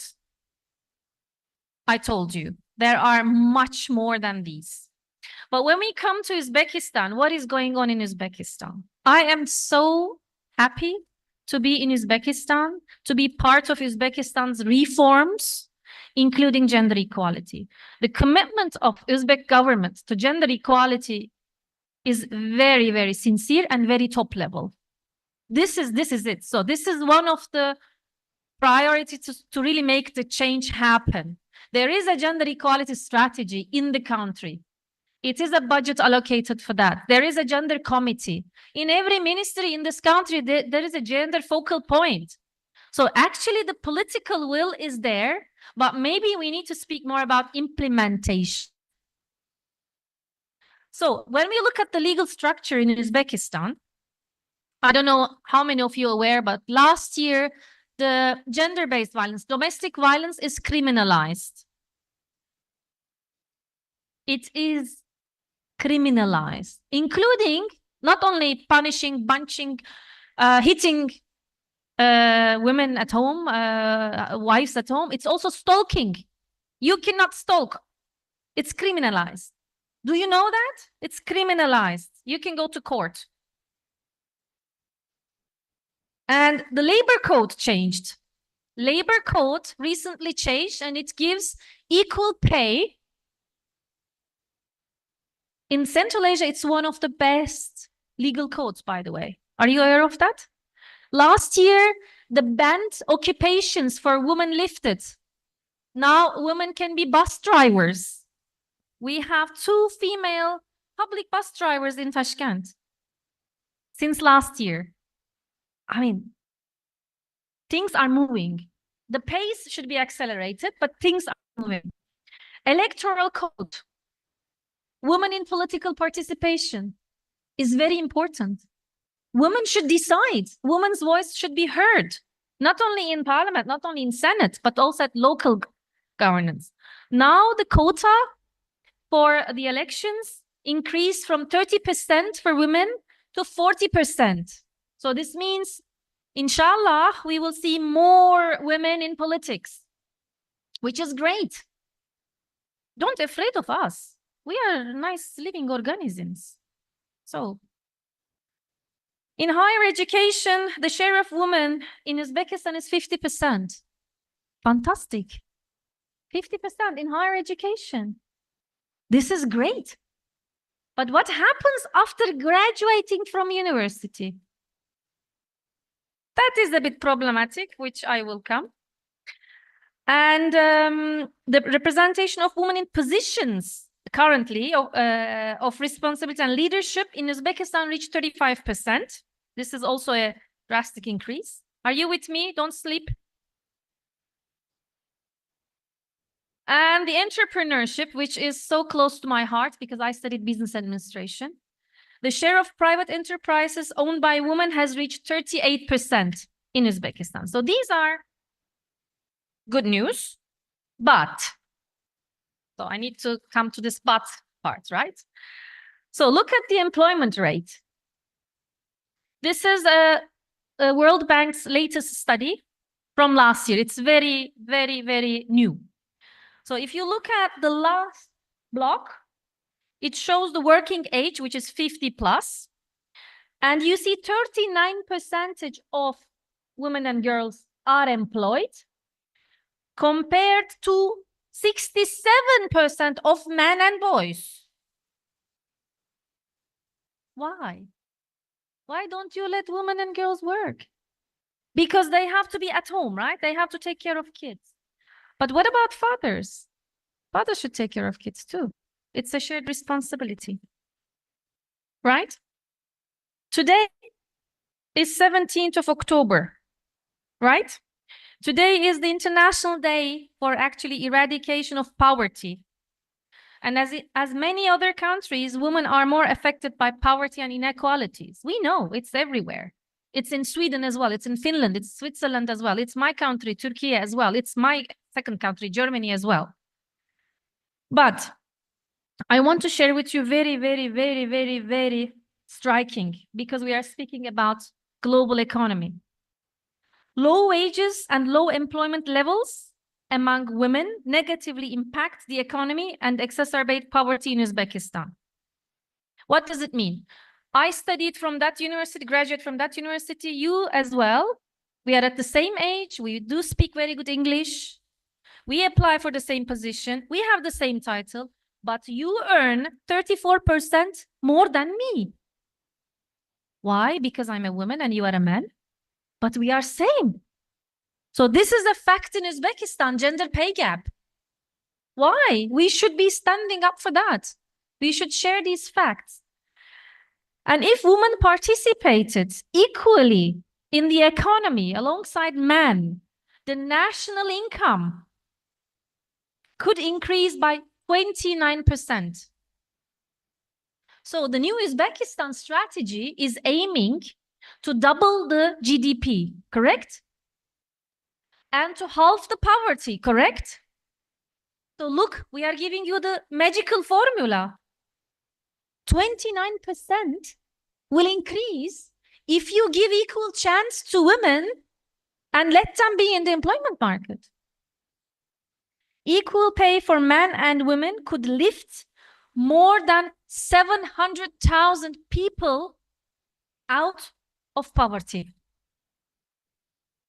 I am not sharing my feelings with you. I'm sharing facts with you.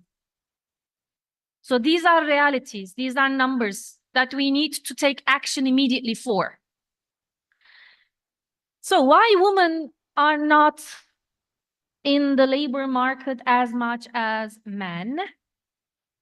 World Bank asked, and the woman said, home and care work, 75%. I have to be at home. I have to take care of my kainana. I have to take care of my daughter. I need to cook. Women can cook, so does men. We can cook together. Am I mistaken? I mean, tell me, am I mistaken? So look at this. 75% of women said, because of home and care work, I have to stay at home because I cannot work. Okay, I will keep it short. And look at the harmful social norms and gender stereotypes. Girls cannot do that. It's not, I'm not speaking only about Uzbekistan. Girls should not laugh. Girls should not do that. Oh, we should be thin. We should be nice. We should be beautiful. We should be sexy. Why? Look, this is the Central Asian comparison. We asked, women should spend less time working than men because they have to dedicate more time to home tasks. In Uzbekistan, 77% said yes. In Kyrgyzstan, 73% yes. And in Kazakhstan, 74%. So this is the snapshot of Central Asia. When you look This is my favorite. Women should earn less than men to sustain peace in the family. I mean, my husband will be so happy if I earn more money. Seriously. Why I should earn less money to keep the peace at home? Because this is the role of man. Man should earn more. The world changed. We can earn equal and we can contribute equal. Seriously, I would like to ask it to my husband. If I earn more than you, will you be happy? I'm sure he will jump for joy. He would say, go, go, earn more. Look at this. Okay, the way forward. What can we do as a university lecturer, as a UN staff member, as a businesswoman, businessman, as a housewife? First, we need to be vocal what the facts are. Not about only the facts, but also the rights. We are speaking about equality. We are speaking about equity. Tackling harmful social norms and gender stereotypes is number one. It's all across the globe. In Germany, there are 3 Ks: Küche, Kirche, Kinder. Church, kitchen, and children. Can you believe Germany? My father was waiting her tea to be renewed by my mom. And he is not handicapped. He can go and take. Can you believe? So, the harmful social norms, we have to work. And we need more men. We need more men to challenge this. Because women are aware of this. But we need you. Recognizing and valuing the care work. Care economy is very important. If kids are not being taken, if elderly are not being taken, the others cannot work. So it should be recognized, it should be calculated, and it should be valued. Digitalization, AI, ChatGPT. I mean, we have discussed about this. You know what? The more technology comes, the women are losing more jobs. So women should fit to be prepared to catch up. And women are more exposed to digital violence. In social media, in internet, etc. So we should also be aware of the pros and cons of digitalization with a gender perspective. We need sustainable investment on gender equality. Money. Sorry. SDG 5. Are you with me? Hello? Thank you. SDG 5 is the least financed sustainable development goal in the world. So if you want to make a change as a government, you need to put sustainable financing to invest and in the long run. It's not just one project there and one project here. It should be transformative. It should be monitored. It should be coordinated. Strengthening the national women's machinery. Women's committee is in charge. Gender mainstreaming. It's so important because we heard a lot of presentations, but the presentations were, sorry to say, gender blind. Where is the gender sex segregated data? If you don't have this, you cannot have policies. Please wear the gender lenses like this and then work accordingly. That's not so difficult. Improving mechanisms for gender data and statistics. We do a lot of assumptions because we feel it from our gut feeling. No, we need more gender data, sex desegregated data, geographic scope data. Ensuring participation of women at all levels. We cannot sit in Tashkent, which I love, having the lactose-free cappuccino and then decide on behalf of rural women. No, we can't do it. This is not okay. We need to have women, their voices, their agency. We need to hear, we need to listen, we need to co-create, and we need to give them voice. This is important. Civil society organizations. Let civil society organizations keep us on our toes. Let them kill us with their criticism because they are doing it for betterment. We need more active civil society organizations, women-led organizations. Climate change. Look at what happened to Aral Sea.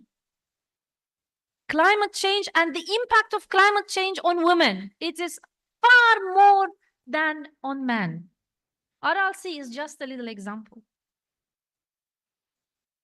Investing in feminist foreign policy. In Uzbekistan, we don't have any female ambassador. Female ambassador. And ensuring transparent monitoring and reporting mechanisms. There are a lot of reforms ongoing. As said, government organizations are working 24/7. I know, but monitoring, the baselines, the targets, the indicators, these are in many of elements missing so that we cannot see what works, what doesn't work. This is very crucial. I stop here. I say Katta Rahmat. I'm happy to discuss all elements with you. We need more men and more boys. Thank you for your attention.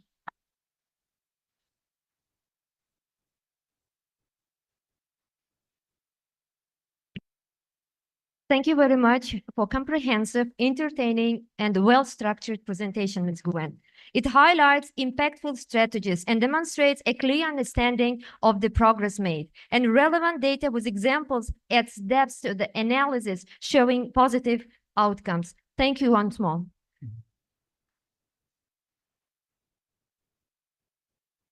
Now, we request Dr. Irhan Dogan, professor at Marmara University, Faculty of Political Science, Turkey, to present on digital nomads in changing world. Please, Professor.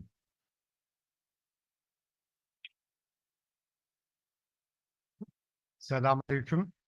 Hayırlı gün. Hurmatli kandaşçılar, sizlerge hurmat ve sevgiyle selam yollaymen. Taşkent Devlet İktisadiyet Üniversitesi tarafından teşkil edilen bu konferansiya yaxshi olishini tilayman.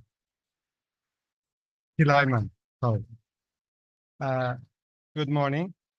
Today I will talk about a topic that is on the rise. It is not the most important topic that we need to focus, but it is quite an interesting indicator of what has been happening at global level and how people respond to the impact of capitalism and globalization today.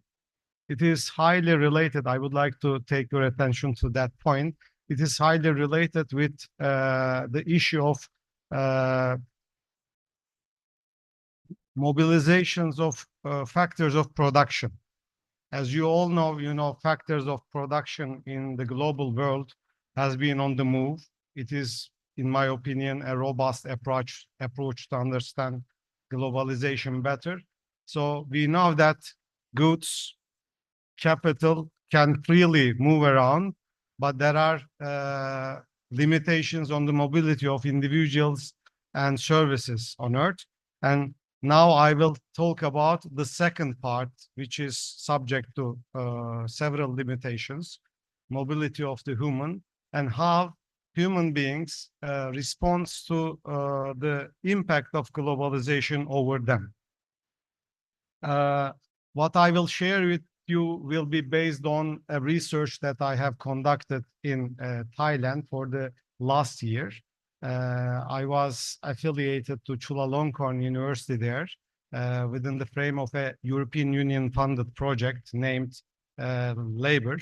So with that project, I went to Bangkok and I initiated this research. Why I went to Bangkok? Because there was a group of people who have been named as digital nomads. In Uzbek language, I guess you call them rakamli koçerler. So these people are in a relatively higher concentration in Bangkok, in Thailand. But it is not limited only to Thailand. We have digital nomads in Indonesia, Portugal, different countries around the world. So who are digital nomads? I don't know, are you familiar with this term or not? So I would like to give you a brief description. These are the people who work remotely and they change their living places frequently, but not that much frequent always. There has been some attempts on the literature to define, how frequent should they move so that we can call them digital nomads. In my opinion, it's not that much necessary, but they are moving, somehow, at least minimum 3 times a year. So they are changing their locations. This group has some very important characteristics that needs to be studied. That's why I focus on that group. They make their money from relatively rich countries.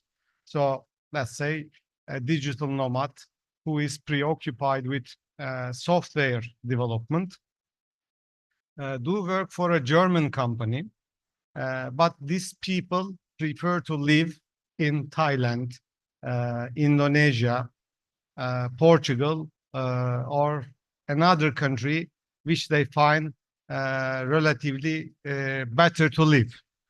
This mechanism is called geo-arbitrage. They name it, there is a term to define that.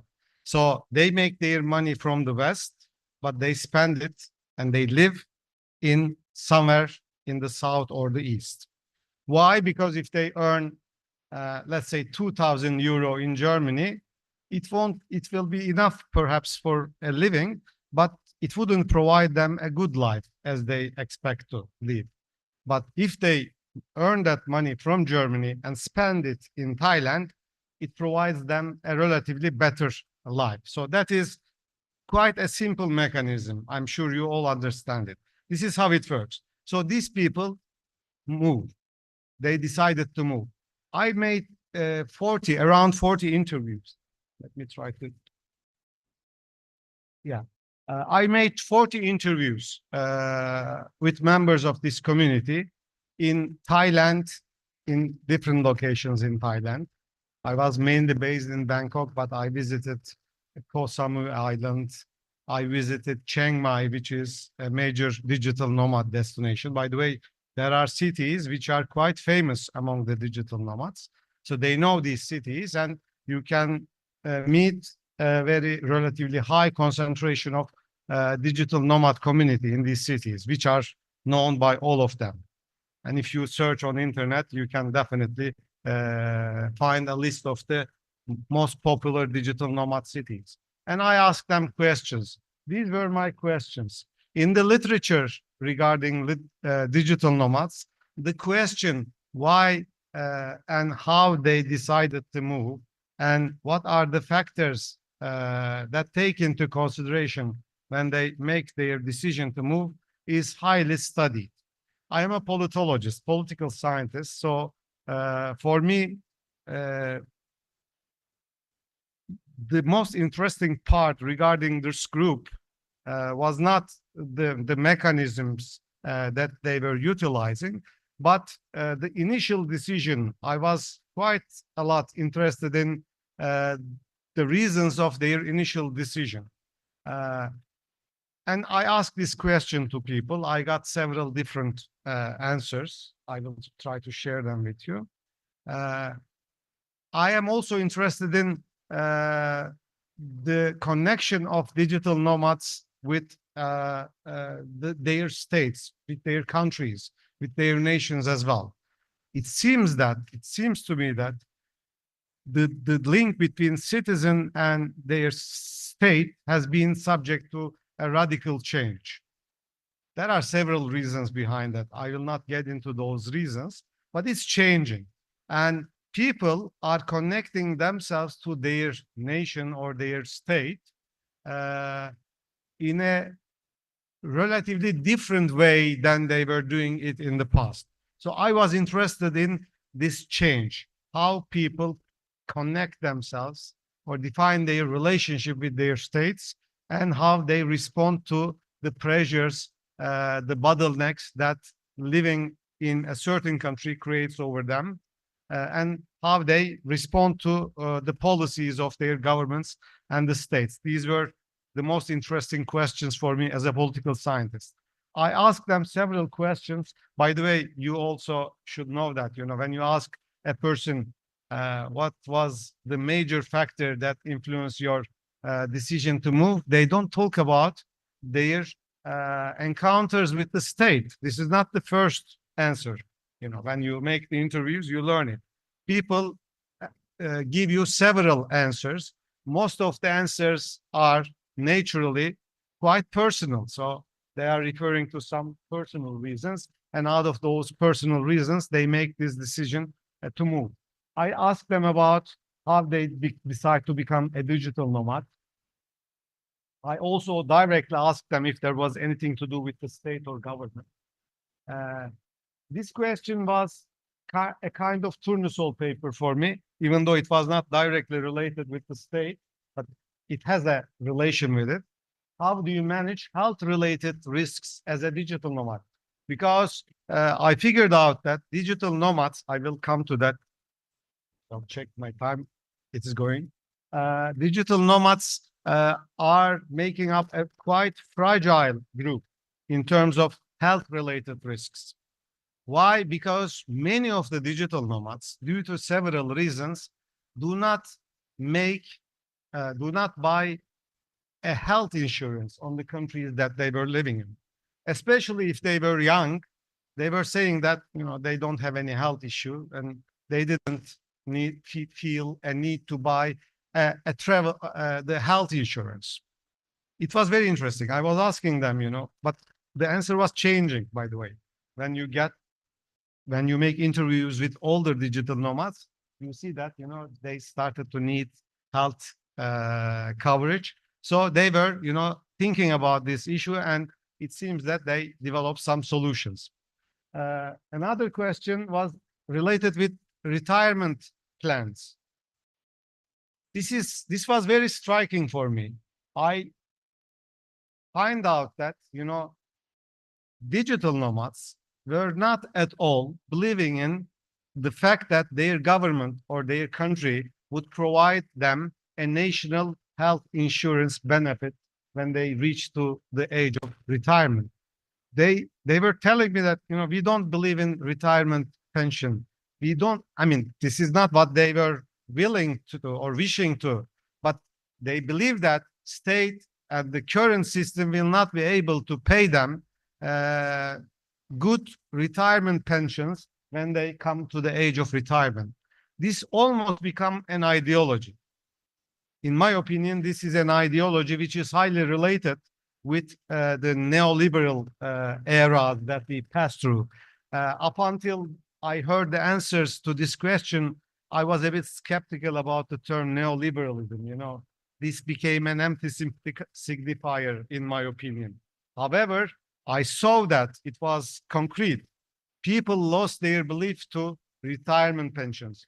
Especially this was very much, you know, wide among the French, as you could understand, French digital nomads, young, middle-aged French digital nomads. They were not believing it in the retirement pensions that their government would provide them when they reach to the age of retirement. Another question that I asked them was about the problem of loneliness, because when you become a digital nomad, you leave your country, go to a totally new country, and you try to build up a life for yourself. But the answers were interesting. I heard from some of the digital nomads this answer as well. They told me that when I was back home, I was more alone. After I become a digital nomad, or in order to overcome this loneliness problem, I become a digital nomad. This was not the majority, but that was a very interesting answer that I got. The other digital nomads were mainly referring to some institutional, you know, mechanisms that were available for them to overcome this problem of loneliness. They were working at co-working places. So I also worked in those co-working places. I was a participant. I was doing participant observation. And you can have chance to meet several different peoples from different countries, which would share some similar things and expectations like you. So you can have new friends on those co-working places. there are also co-living places in which you live together with many digital nomads. You make your breakfast there, you make meetings, you work on the co-working space close by or just in one of the floors of the co-living space. So they find a solution to this problem as well. Another question was about their involvement into charitable activities. This question I added later. It is not that much related with the remaining questions. I am planning to, build up another work based on the answers given to this question. But in short, I can say that digital nomads were quite open people to charitable activities, but as they were alien in a different country, newcomers to a different country, they were not that much connected with the networks which were doing charitable activities. However, if they were offered an opportunity to, let's say, help for the local people, people who doesn't have families, who doesn't have opportunities to access education, they were so much willing to, help them. So these were the questions that I simply asked them. I will go a bit quick. This is my research technique. I will not get into them, but if you ask me, I can go deep into that. But I made roughly 40 interviews. It was participant observation. And I made semi-structured interviews with those people. And while the way how I collected my interviewees or how I reached to my interviewees was, a sort of multiple entry snowballing technique. I guess this would suffice for a moment. Methodology. Difficulties, I will not get into that. It was interesting, by the way. I find some striking differences between the Western digital nomads and non-Western digital nomads.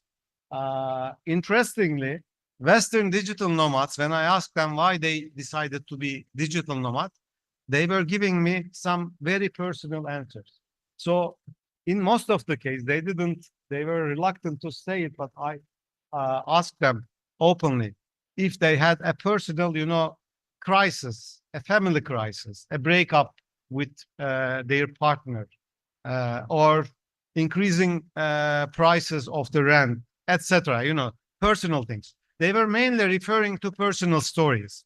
But however, if you dig into this area, they were also giving me some structural answers as well. But when I asked this question to non-Western digital nomads, they were starting with some structural problems. This was quite an interesting phenomenon. In my opinion, as I told you before, both Western and digital nomads are somehow subject to very strong structural pressures. However, the way how they describe it changes, and this is something related with the culture, in my opinion, mainly, or the level or the degree of pressure that they are facing would also be a factor on that. Insurance, I summarized it. Conclusion: responses vary depending on the nomads' healthcare system, home healthcare systems. Yeah, that is the point. I would like to jump there because my time is almost ended. Digital nomads are people. This was my initial hypothesis as well. Let me go back to that and then come here. I believe that there is a pattern that we are observing globally, and people are voting with their feet. There is another term that we can use here. There is a kind of citizenship a la carte is developing, which means people, digital nomads are the main examples for this argument, are choosing between what their home government countries offer to them. If it offers them a strong passport, they choose it. If it offers them a health insurance of a last resort that they can go and benefit from that, they also keep it as it is. However, if there are things that they don't like too high rents, for instance, or not the weather even is weather is a serious problem for most of the Northern Europeans mainly.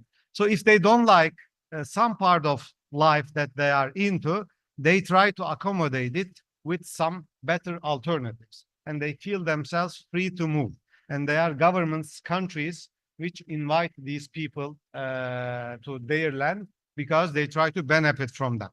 So if they think that health insurance of their home country was beneficial, they were, keeping it. But there were different strategies. But the most extreme one was a Swiss citizen. This guy had 3 different citizenship, and he was a digital nomad. And he told me that he kept his Swiss citizenship because he believed that what he was paying to the system was worth to keep. So he was believing that, he would receive in return for what he has been paying to the system. So he was keeping that. There were some other digital nomads who were, talking negatively about their national health insurance system. For instance, British ones, NHS. It is terrible, they were saying. You have to wait 4 months to take a simple X-ray. I'm finishing, sorry. So they don't want to be dependent onto that system. Instead, they come to Thailand. Even they don't make an insurance, they go to an hospital, see doctor in 2 hours time, have all the examination, and got a response from the system. Anyway, I have to stop here. If you have any questions, I am happy to answer. Thank you. Good day.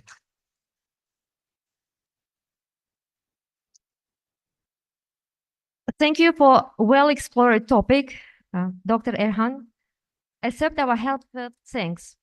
Our next online presenter of the forum is Dr. Sergey Kristolubov, Regional Director for Eastern Europe and Central Asia Global Government Engagement, Great Britain. He will speak on digital transformation as a key factor in the global competitiveness of higher education institutions. So we request presenters to follow time regulation because of program time limit. Okay, thank you. Assalamu alaikum, dear participants of the International Forum on Global and National Economic Trends, Uzbekistan 2030 Strategy. Assalamu alaikum, Adham Yusupovich, and thank you very much to the organizers and to the rector, Tulkin Zakirovich, for your very kind invitation to be here and to share with you our approach to the evaluation of universities from the digital transformation perspective. I promise I will keep it short and straight to the point. So let's move on to the next slide. Let me try to move along. Yes. We have been in Uzbekistan for the last 10 years, but since 2019, our cooperation with Uzbekistani Ministry of Higher Education, Science and Innovations, as well as the leading institutions of the country, has been much more active. And the framework of our cooperation is driven by the vision of the political leadership of the country and the strategy for the development of the new Uzbekistan that was outlined in the decree of the president of the country for 2022-2026.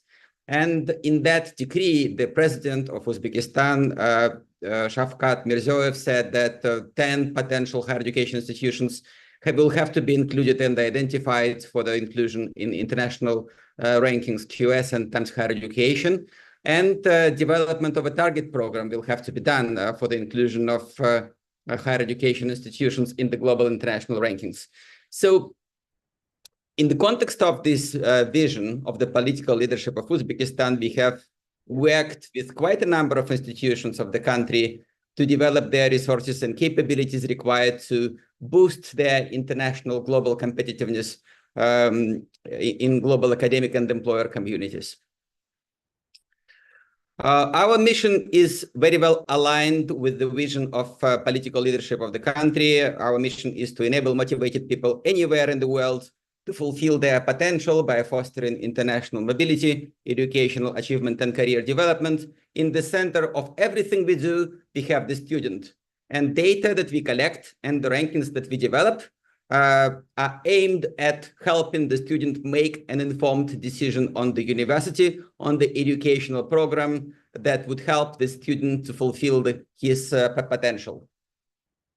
The current landscape of Central Asia in QS rankings and ratings in terms of presence in different rankings that we develop, and we developed more than 20 rankings, looks like this.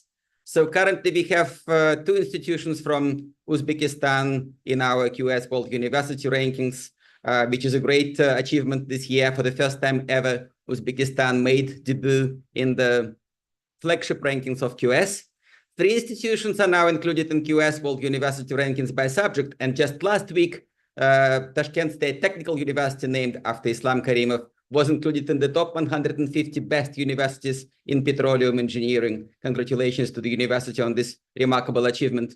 In QSH University rankings that was published in November 2024, the number of institutions from Uzbekistan is 14. And in the next couple of weeks, this slide will become outdated because on the 6th of November, we will publish the new release of QS Asia University rankings, in which I can very carefully break the news. We will have stronger presence from Uzbekistan in our regional rankings, and the gap between the number of institutions from Kazakhstan and the number of institutions in Uzbekistan included in our regional rankings will be somewhat shorter. In sustainability rankings, we have Uzbekistan and Kazakhstan institutions, and 3 of them are from Uzbekistan, which is great achievement last year.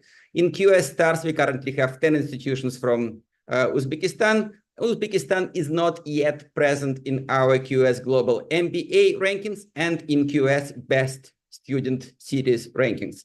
For the Best Student Cities rankings, it's now possible for Tashkent to participate in these rankings because one of the prerequisites for the inclusion in the Best Student Cities rankings is to have at least 2 universities from the city included in our QS World University rankings. Now this requirement has been met, and Tashkent can be considered for inclusion in our QS Best Student Cities rankings. What do we do when we develop the rankings, when we compile data for the rankings? We look at different data sources, and what are those sources of data? We look at reputation data that we collect thanks to our annual reputation surveys, QS Global Academic Survey and QS Global Employee Survey. We also look at the research output, which is research productivity, the number of citations per faculty, the International Research Network Index. We look at our internationalization data that we collect directly from institutions and from the statistics agencies. We also look at sustainability profiles of universities participating in our rankings. And finally, we look at employability data.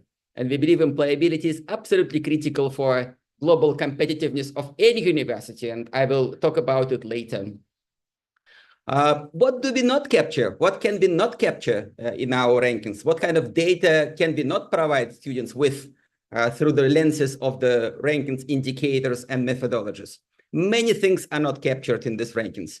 We cannot collect data for a big number of institutions in the world, and many people say there are about 30,000 institutions in the world, and we have 7,000 of them in our database, and 2,500 of these institutions actually meet requirements for inclusion in our rankings. But it's absolutely impossible, or maybe very, very difficult, to collect data about availability of libraries, dormitories, bookstores, drugstores, facilities for disabled people, sports facilities, medical facilities. So there are a big number of university performance elements of university ecosystems that are very, very difficult to capture in the methodology of any rankings. And digital transformation is one of those elements for analysis of university performance, which is very, very difficult to capture for a big number of institutions. It's very, very difficult to collect data about digitalization of 7,000 universities. So to collect this data, we and other rankings agencies have to work individually with each institution to better understand what's behind the digital transformation journey that this university is going through. To achieve this goal, we have developed the digital maturity framework, which is a way to analyze performance of universities in terms of how digitally mature they are. And many people believe that by digital maturity, they mean computers, servers, networks, clouds maybe, or connection to the internet. It's not what we, with our partners from Amazon Web Services and Intel, believe should constitute the global competitiveness of universities from the digital maturity perspective. In our analysis, when we worked individually with the universities, we classify these universities by 5 different levels. And you can see these levels on this slide. The beginning universities that just started their digital transformation are called digital starters. Then we have 2 levels of digitally progressive universities, digitally advanced, and finally digitally mature. To be a digital starter, an institution should not necessarily be ready to deliver online learning, and processes are a little bit chaotic, unpredictable, and misorganized. Level 1 digital progressive universities just have begun to develop the digital readiness plan and implement it in the context of the requirements that the strategy of the university has outlined for the leadership of the higher education institutions. And processes are not very well organized and siloed, and the digital transformation policy is based on some reactive actions taken by the leadership of the university.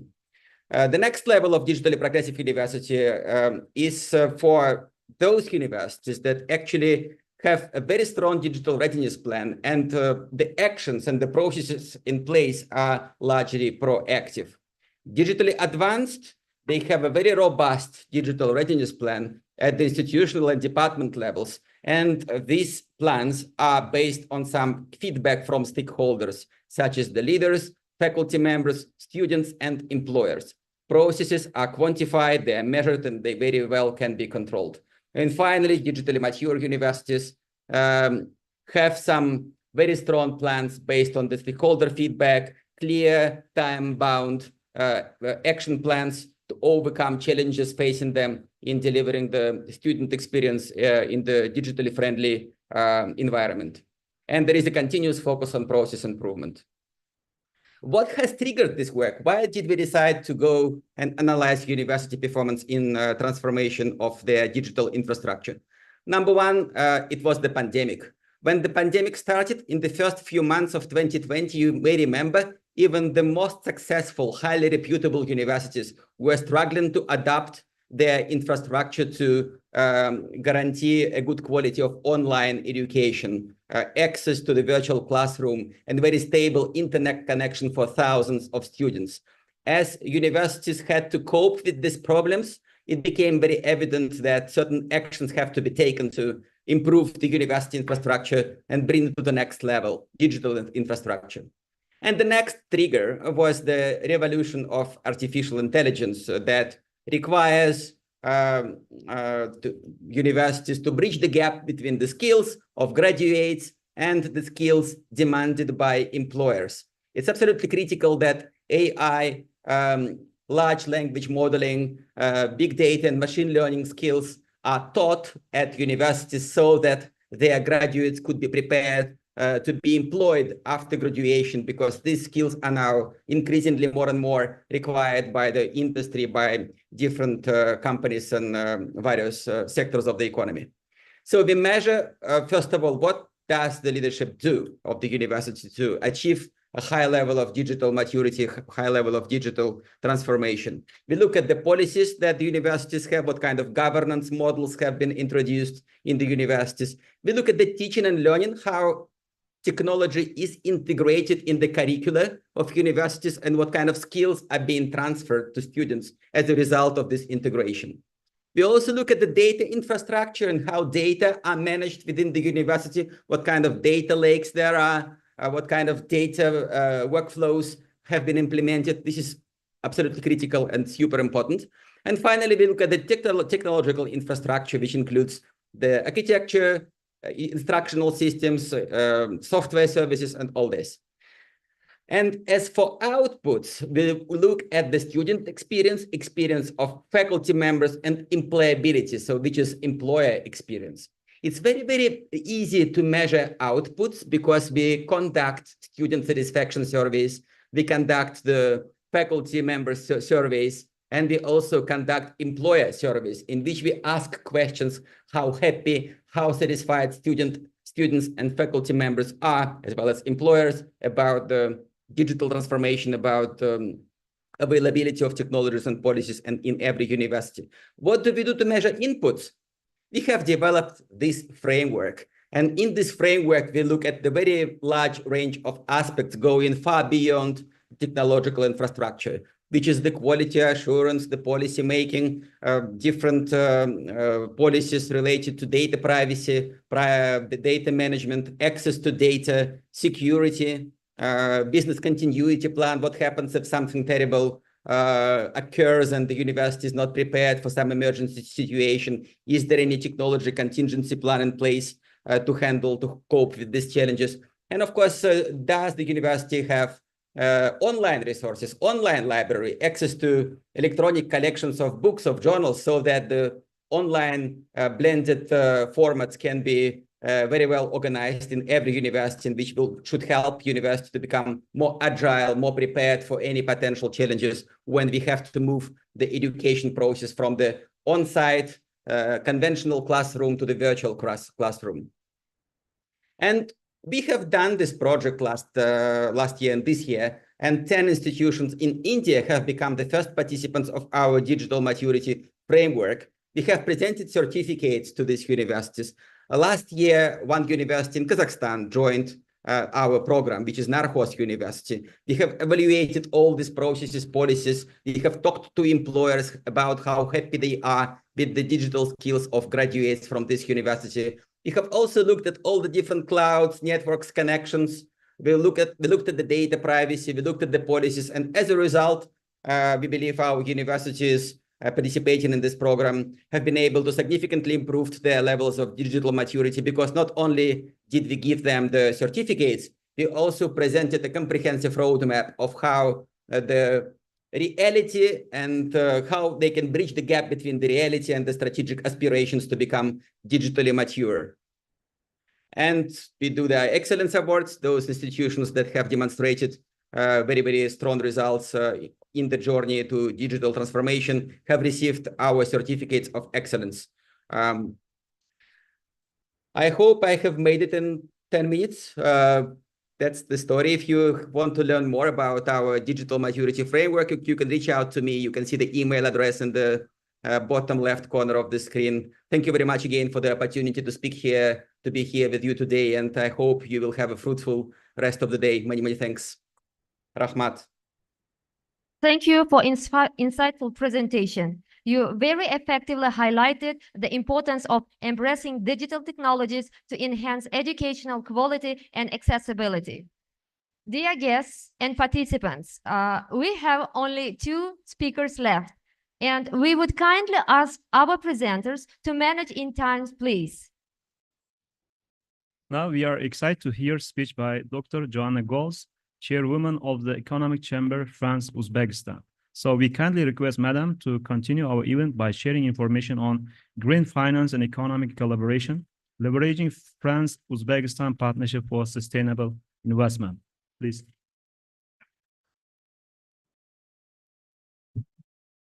Hello, and thank you so much. Well, I was invited to speak in Russian, but everybody made their presentation in English. So should I go in English or Russian? I don't know.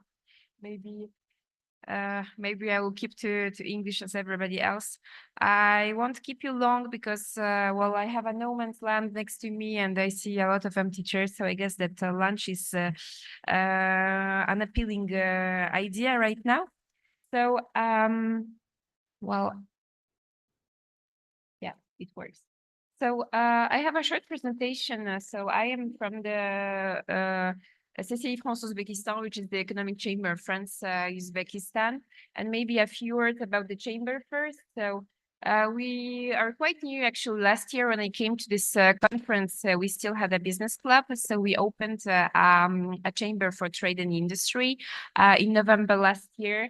And we followed 6 years of existence of a business club that was created to gather the French business community, reinforce the trade, and promote the image of business between France and Uzbekistan. We are quite small compared to AmCham, for example, but I think we still managed to create some path. We have around 60 members right now. A lot of events planned, and we have a dynamic business community. We are members of the French network of the chambers abroad, and also of the national chambers in France, which provides a lot of opportunities for business for companies in Uzbekistan. So our main objectives, well, I will go quite quickly here. They're the same as any, I think, chamber of trade and industry is performing, actually. So we are here, of course, for the French business community, for the French companies, but also for the Uzbek companies that are willing to develop their commercial and business links in France. So we are here to help you. The French presence in Uzbekistan, well, mainly it's driven by big French groups, major companies. You have some logos on the screen. This is quite logical because those companies have the financial means to invest, to risk on the Uzbek market. But now we are trying to make a path also for SMEs. This business activity and the presence of French companies, of course, is dependent on the very good relationship that we have in Uzbekistan. So we have a very good diplomatic cooperation, of course, but also, well, in terms of economy, it's developing more and more. So just a few charts maybe for you to have an idea of the bilateral trade between France and Uzbekistan. So we are 10th business partner in terms of imports of Uzbekistan as of last year, which is not bad, of course. Well, the figures are quite small compared to the main business partners of Uzbekistan. But with this, we have a tendency of growth between our both countries, and I'm pretty confident that it will move well, respecting this growing trend. We have a couple of means of financing of the French project. So part of them is, of course, direct investments of companies, and part is finance.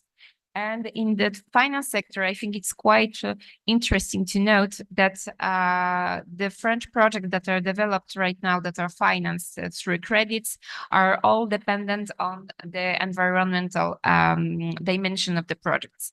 So, for example, the French Development Agency is developing only the projects right now that are carbon neutral, or at least environmentally friendly. We depend, of course, on a couple of treaties. So if we take it internationally, well, we are signatories, of course, and encourage all the countries to become also of the Paris Agreement, which aims to limit the temperature increase. The Paris Pact for People, which was signed during the summit for a new global financial strategy, and this is a roadmap to reform the international financial system. We have a lot of also national laws, of course, which aim for most of them to reach the carbon neutrality and to reduce the greenhouse gas emissions. So again, a project that is proposed for financing and that is not responding to those conditions will not be processed most of the time. And the projects that are companies, the French companies are developing right now. So in all those fields, but those are only the example of the many industries that we're present right now. All respond to those criteria. For example, in the mining borough, Orano is very concerned by the environment here in Uzbekistan for the development of ski resorts as well. Really, all of them are trying to limit their environmental impact. What is I think quite interesting to notice is that in France, yes, of course, we have all the laws, all the treaties that we're signatories. So there is a discrepancy right now, yes, between our development in terms of ecology, environment, etc. But I think it's a great opportunity for us to be in a partnership with Uzbekistan and act a little bit as a role model. And that will be all. Thank you so much.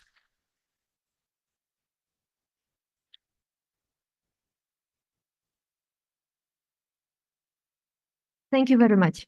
Now, the floor is open to our distinguished speaker, Dr. Yelena Popkova, President of the Institute of Scientific Communications, Professor of People's Friendship, University of Russia, named after Patrice Lumumba, Russia. She will deliver a speech on Uzbekistan and Russia, perspectives and partnership. Please.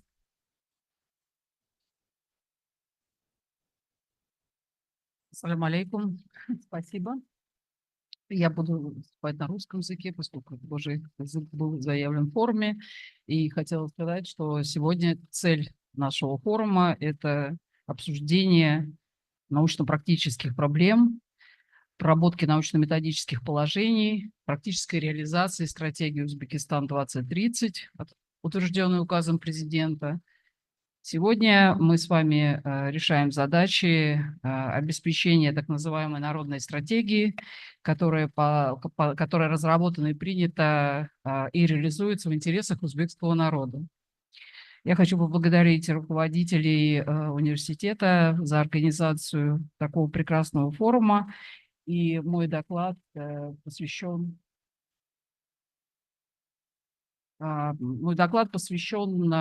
здесь доклад на завтрашний день, потому что вообще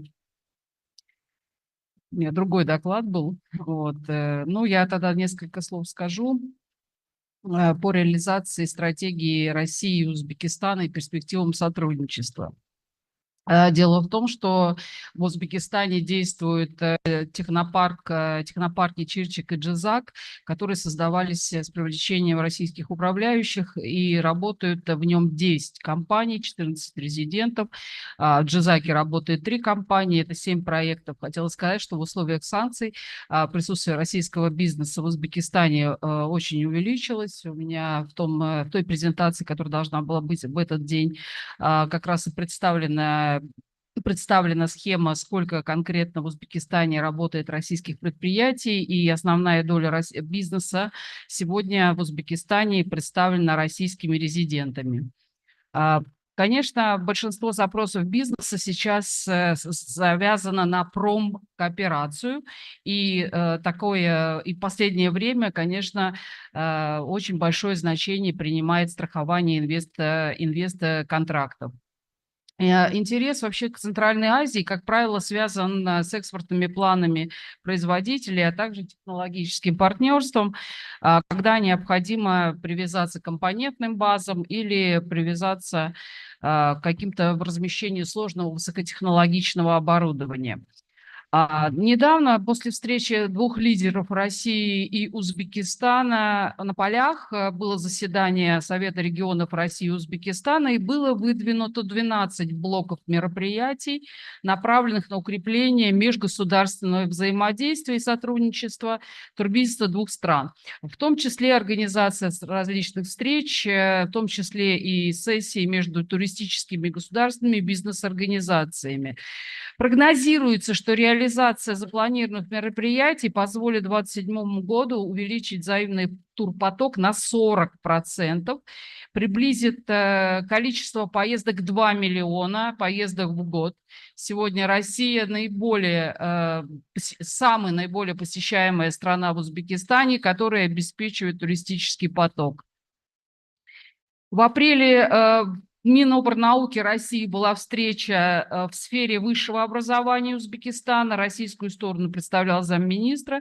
И в ходе беседы были договоренности по обеспечению материально-технического обеспечения российских филиалов и совместная работа по науке и долгосрочное двустороннее образовательное сотрудничество, в том числе в рамках мероприятий, которые сейчас проходят в России, посвященные десятилетию науки. В рамках плана совместных деятельностей это межведомственное соглашение проведения совместных научных исследований, это грант Российский научный фонд будет обеспечивать вместе с Узбекским научным фондом, будет обеспечивать научную деятельность и объявлять совместные межгосударственные гранты. И здесь будет где-то порядка, наверное, минимум 20 заявок именно по таким совместным грантам. В 2023 году мы продолжаем, расширяем сотрудничество по ведущим научным организациям. В 2023 году Институт ядерной физики Академии наук Узбекистана официально вступил в Международную ассоциацию Междисциплинарный центр нейтронных исследований ПИК. Здесь уже начались совместные исследования, достигнуты договоренности, в том числе и с Курчатовским институтом. Активно ведется в том числе создание филиала медико-генетического научного центра. На его базе с филиалом Института иммунологии Академии наук Узбекистана планируется изучение редких наследственных патологий и создание платформы для подхода к их лечению. Отдельное направление – технологическое развитие, в том числе и грузопереводок, и кадастра, и сельское хозяйство. Далее, дальнейшее развитие в рамках форума «Сильные идеи для нового времени». Это сквозные технологии различные, технологическое развитие, это так называемый инновационный технопарк ИНА, площадка в Ташкенте. Он является одним из крупнейших технопарков в Узбекистане, разделен на несколько зон. И он представляет собой, помимо производства, еще биотехнологические лаборатории, лаборатории стандартизации, зоны для электроники и робототехники. Этот центр станет притяжением абсолютно всех кругов. Страны сейчас будут делать различные программы подготовки кадров, и сама по себе, скажем так, оси, она будет обеспечивать базовые потребности граждан Узбекистана в кадрах и, соответственно, в решении проблем безопасности, энергетики. Также одним из самых, наверное, значимых проектов сегодня с Россией в Узбекистане – это сооружение ядерных реакторов малой мощности, которые позволят решить проблемы энергетические. И все это будет создано на базе именно российской разработки водяного реактора Ритм-200H. Результат адаптации инновационных технологий судового исполнения. Такой реактор был поставлен на первой плавучей российской ядерной базе российского ледокола Ломоносов. Они имеют полностью интегральную компоновку, высокая экономическая эффективность и безопасность, позволит достичь очень много различных задач, в том числе обеспечение мобильной энергии для не только производства, но также для удаленных регионов и также для развития различных регионов. Уже сегодня мы с Ташкентским государственным экономическим университетом РУДН осуществляет проект по развитию новой туристической зоны Каракопастан. Мы создали некую дорожную карту по развитию данного региона, были так сказать, найдены интересные исторические места. Этот проект был представлен в министерстве.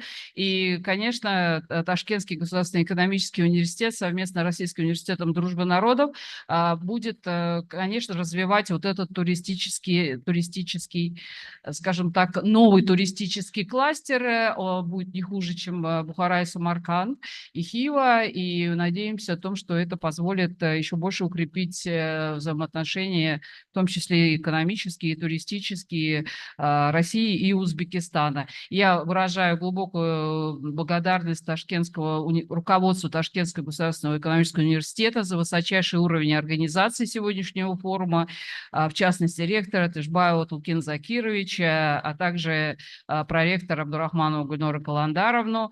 И я хочу отметить особую важную роль в укреплении дружбы узбекско-российских народов, которая создает надежную основу для прекрасного будущего Узбекистана не только в 30-м году, но и в долгосрочной перспективе. Спасибо.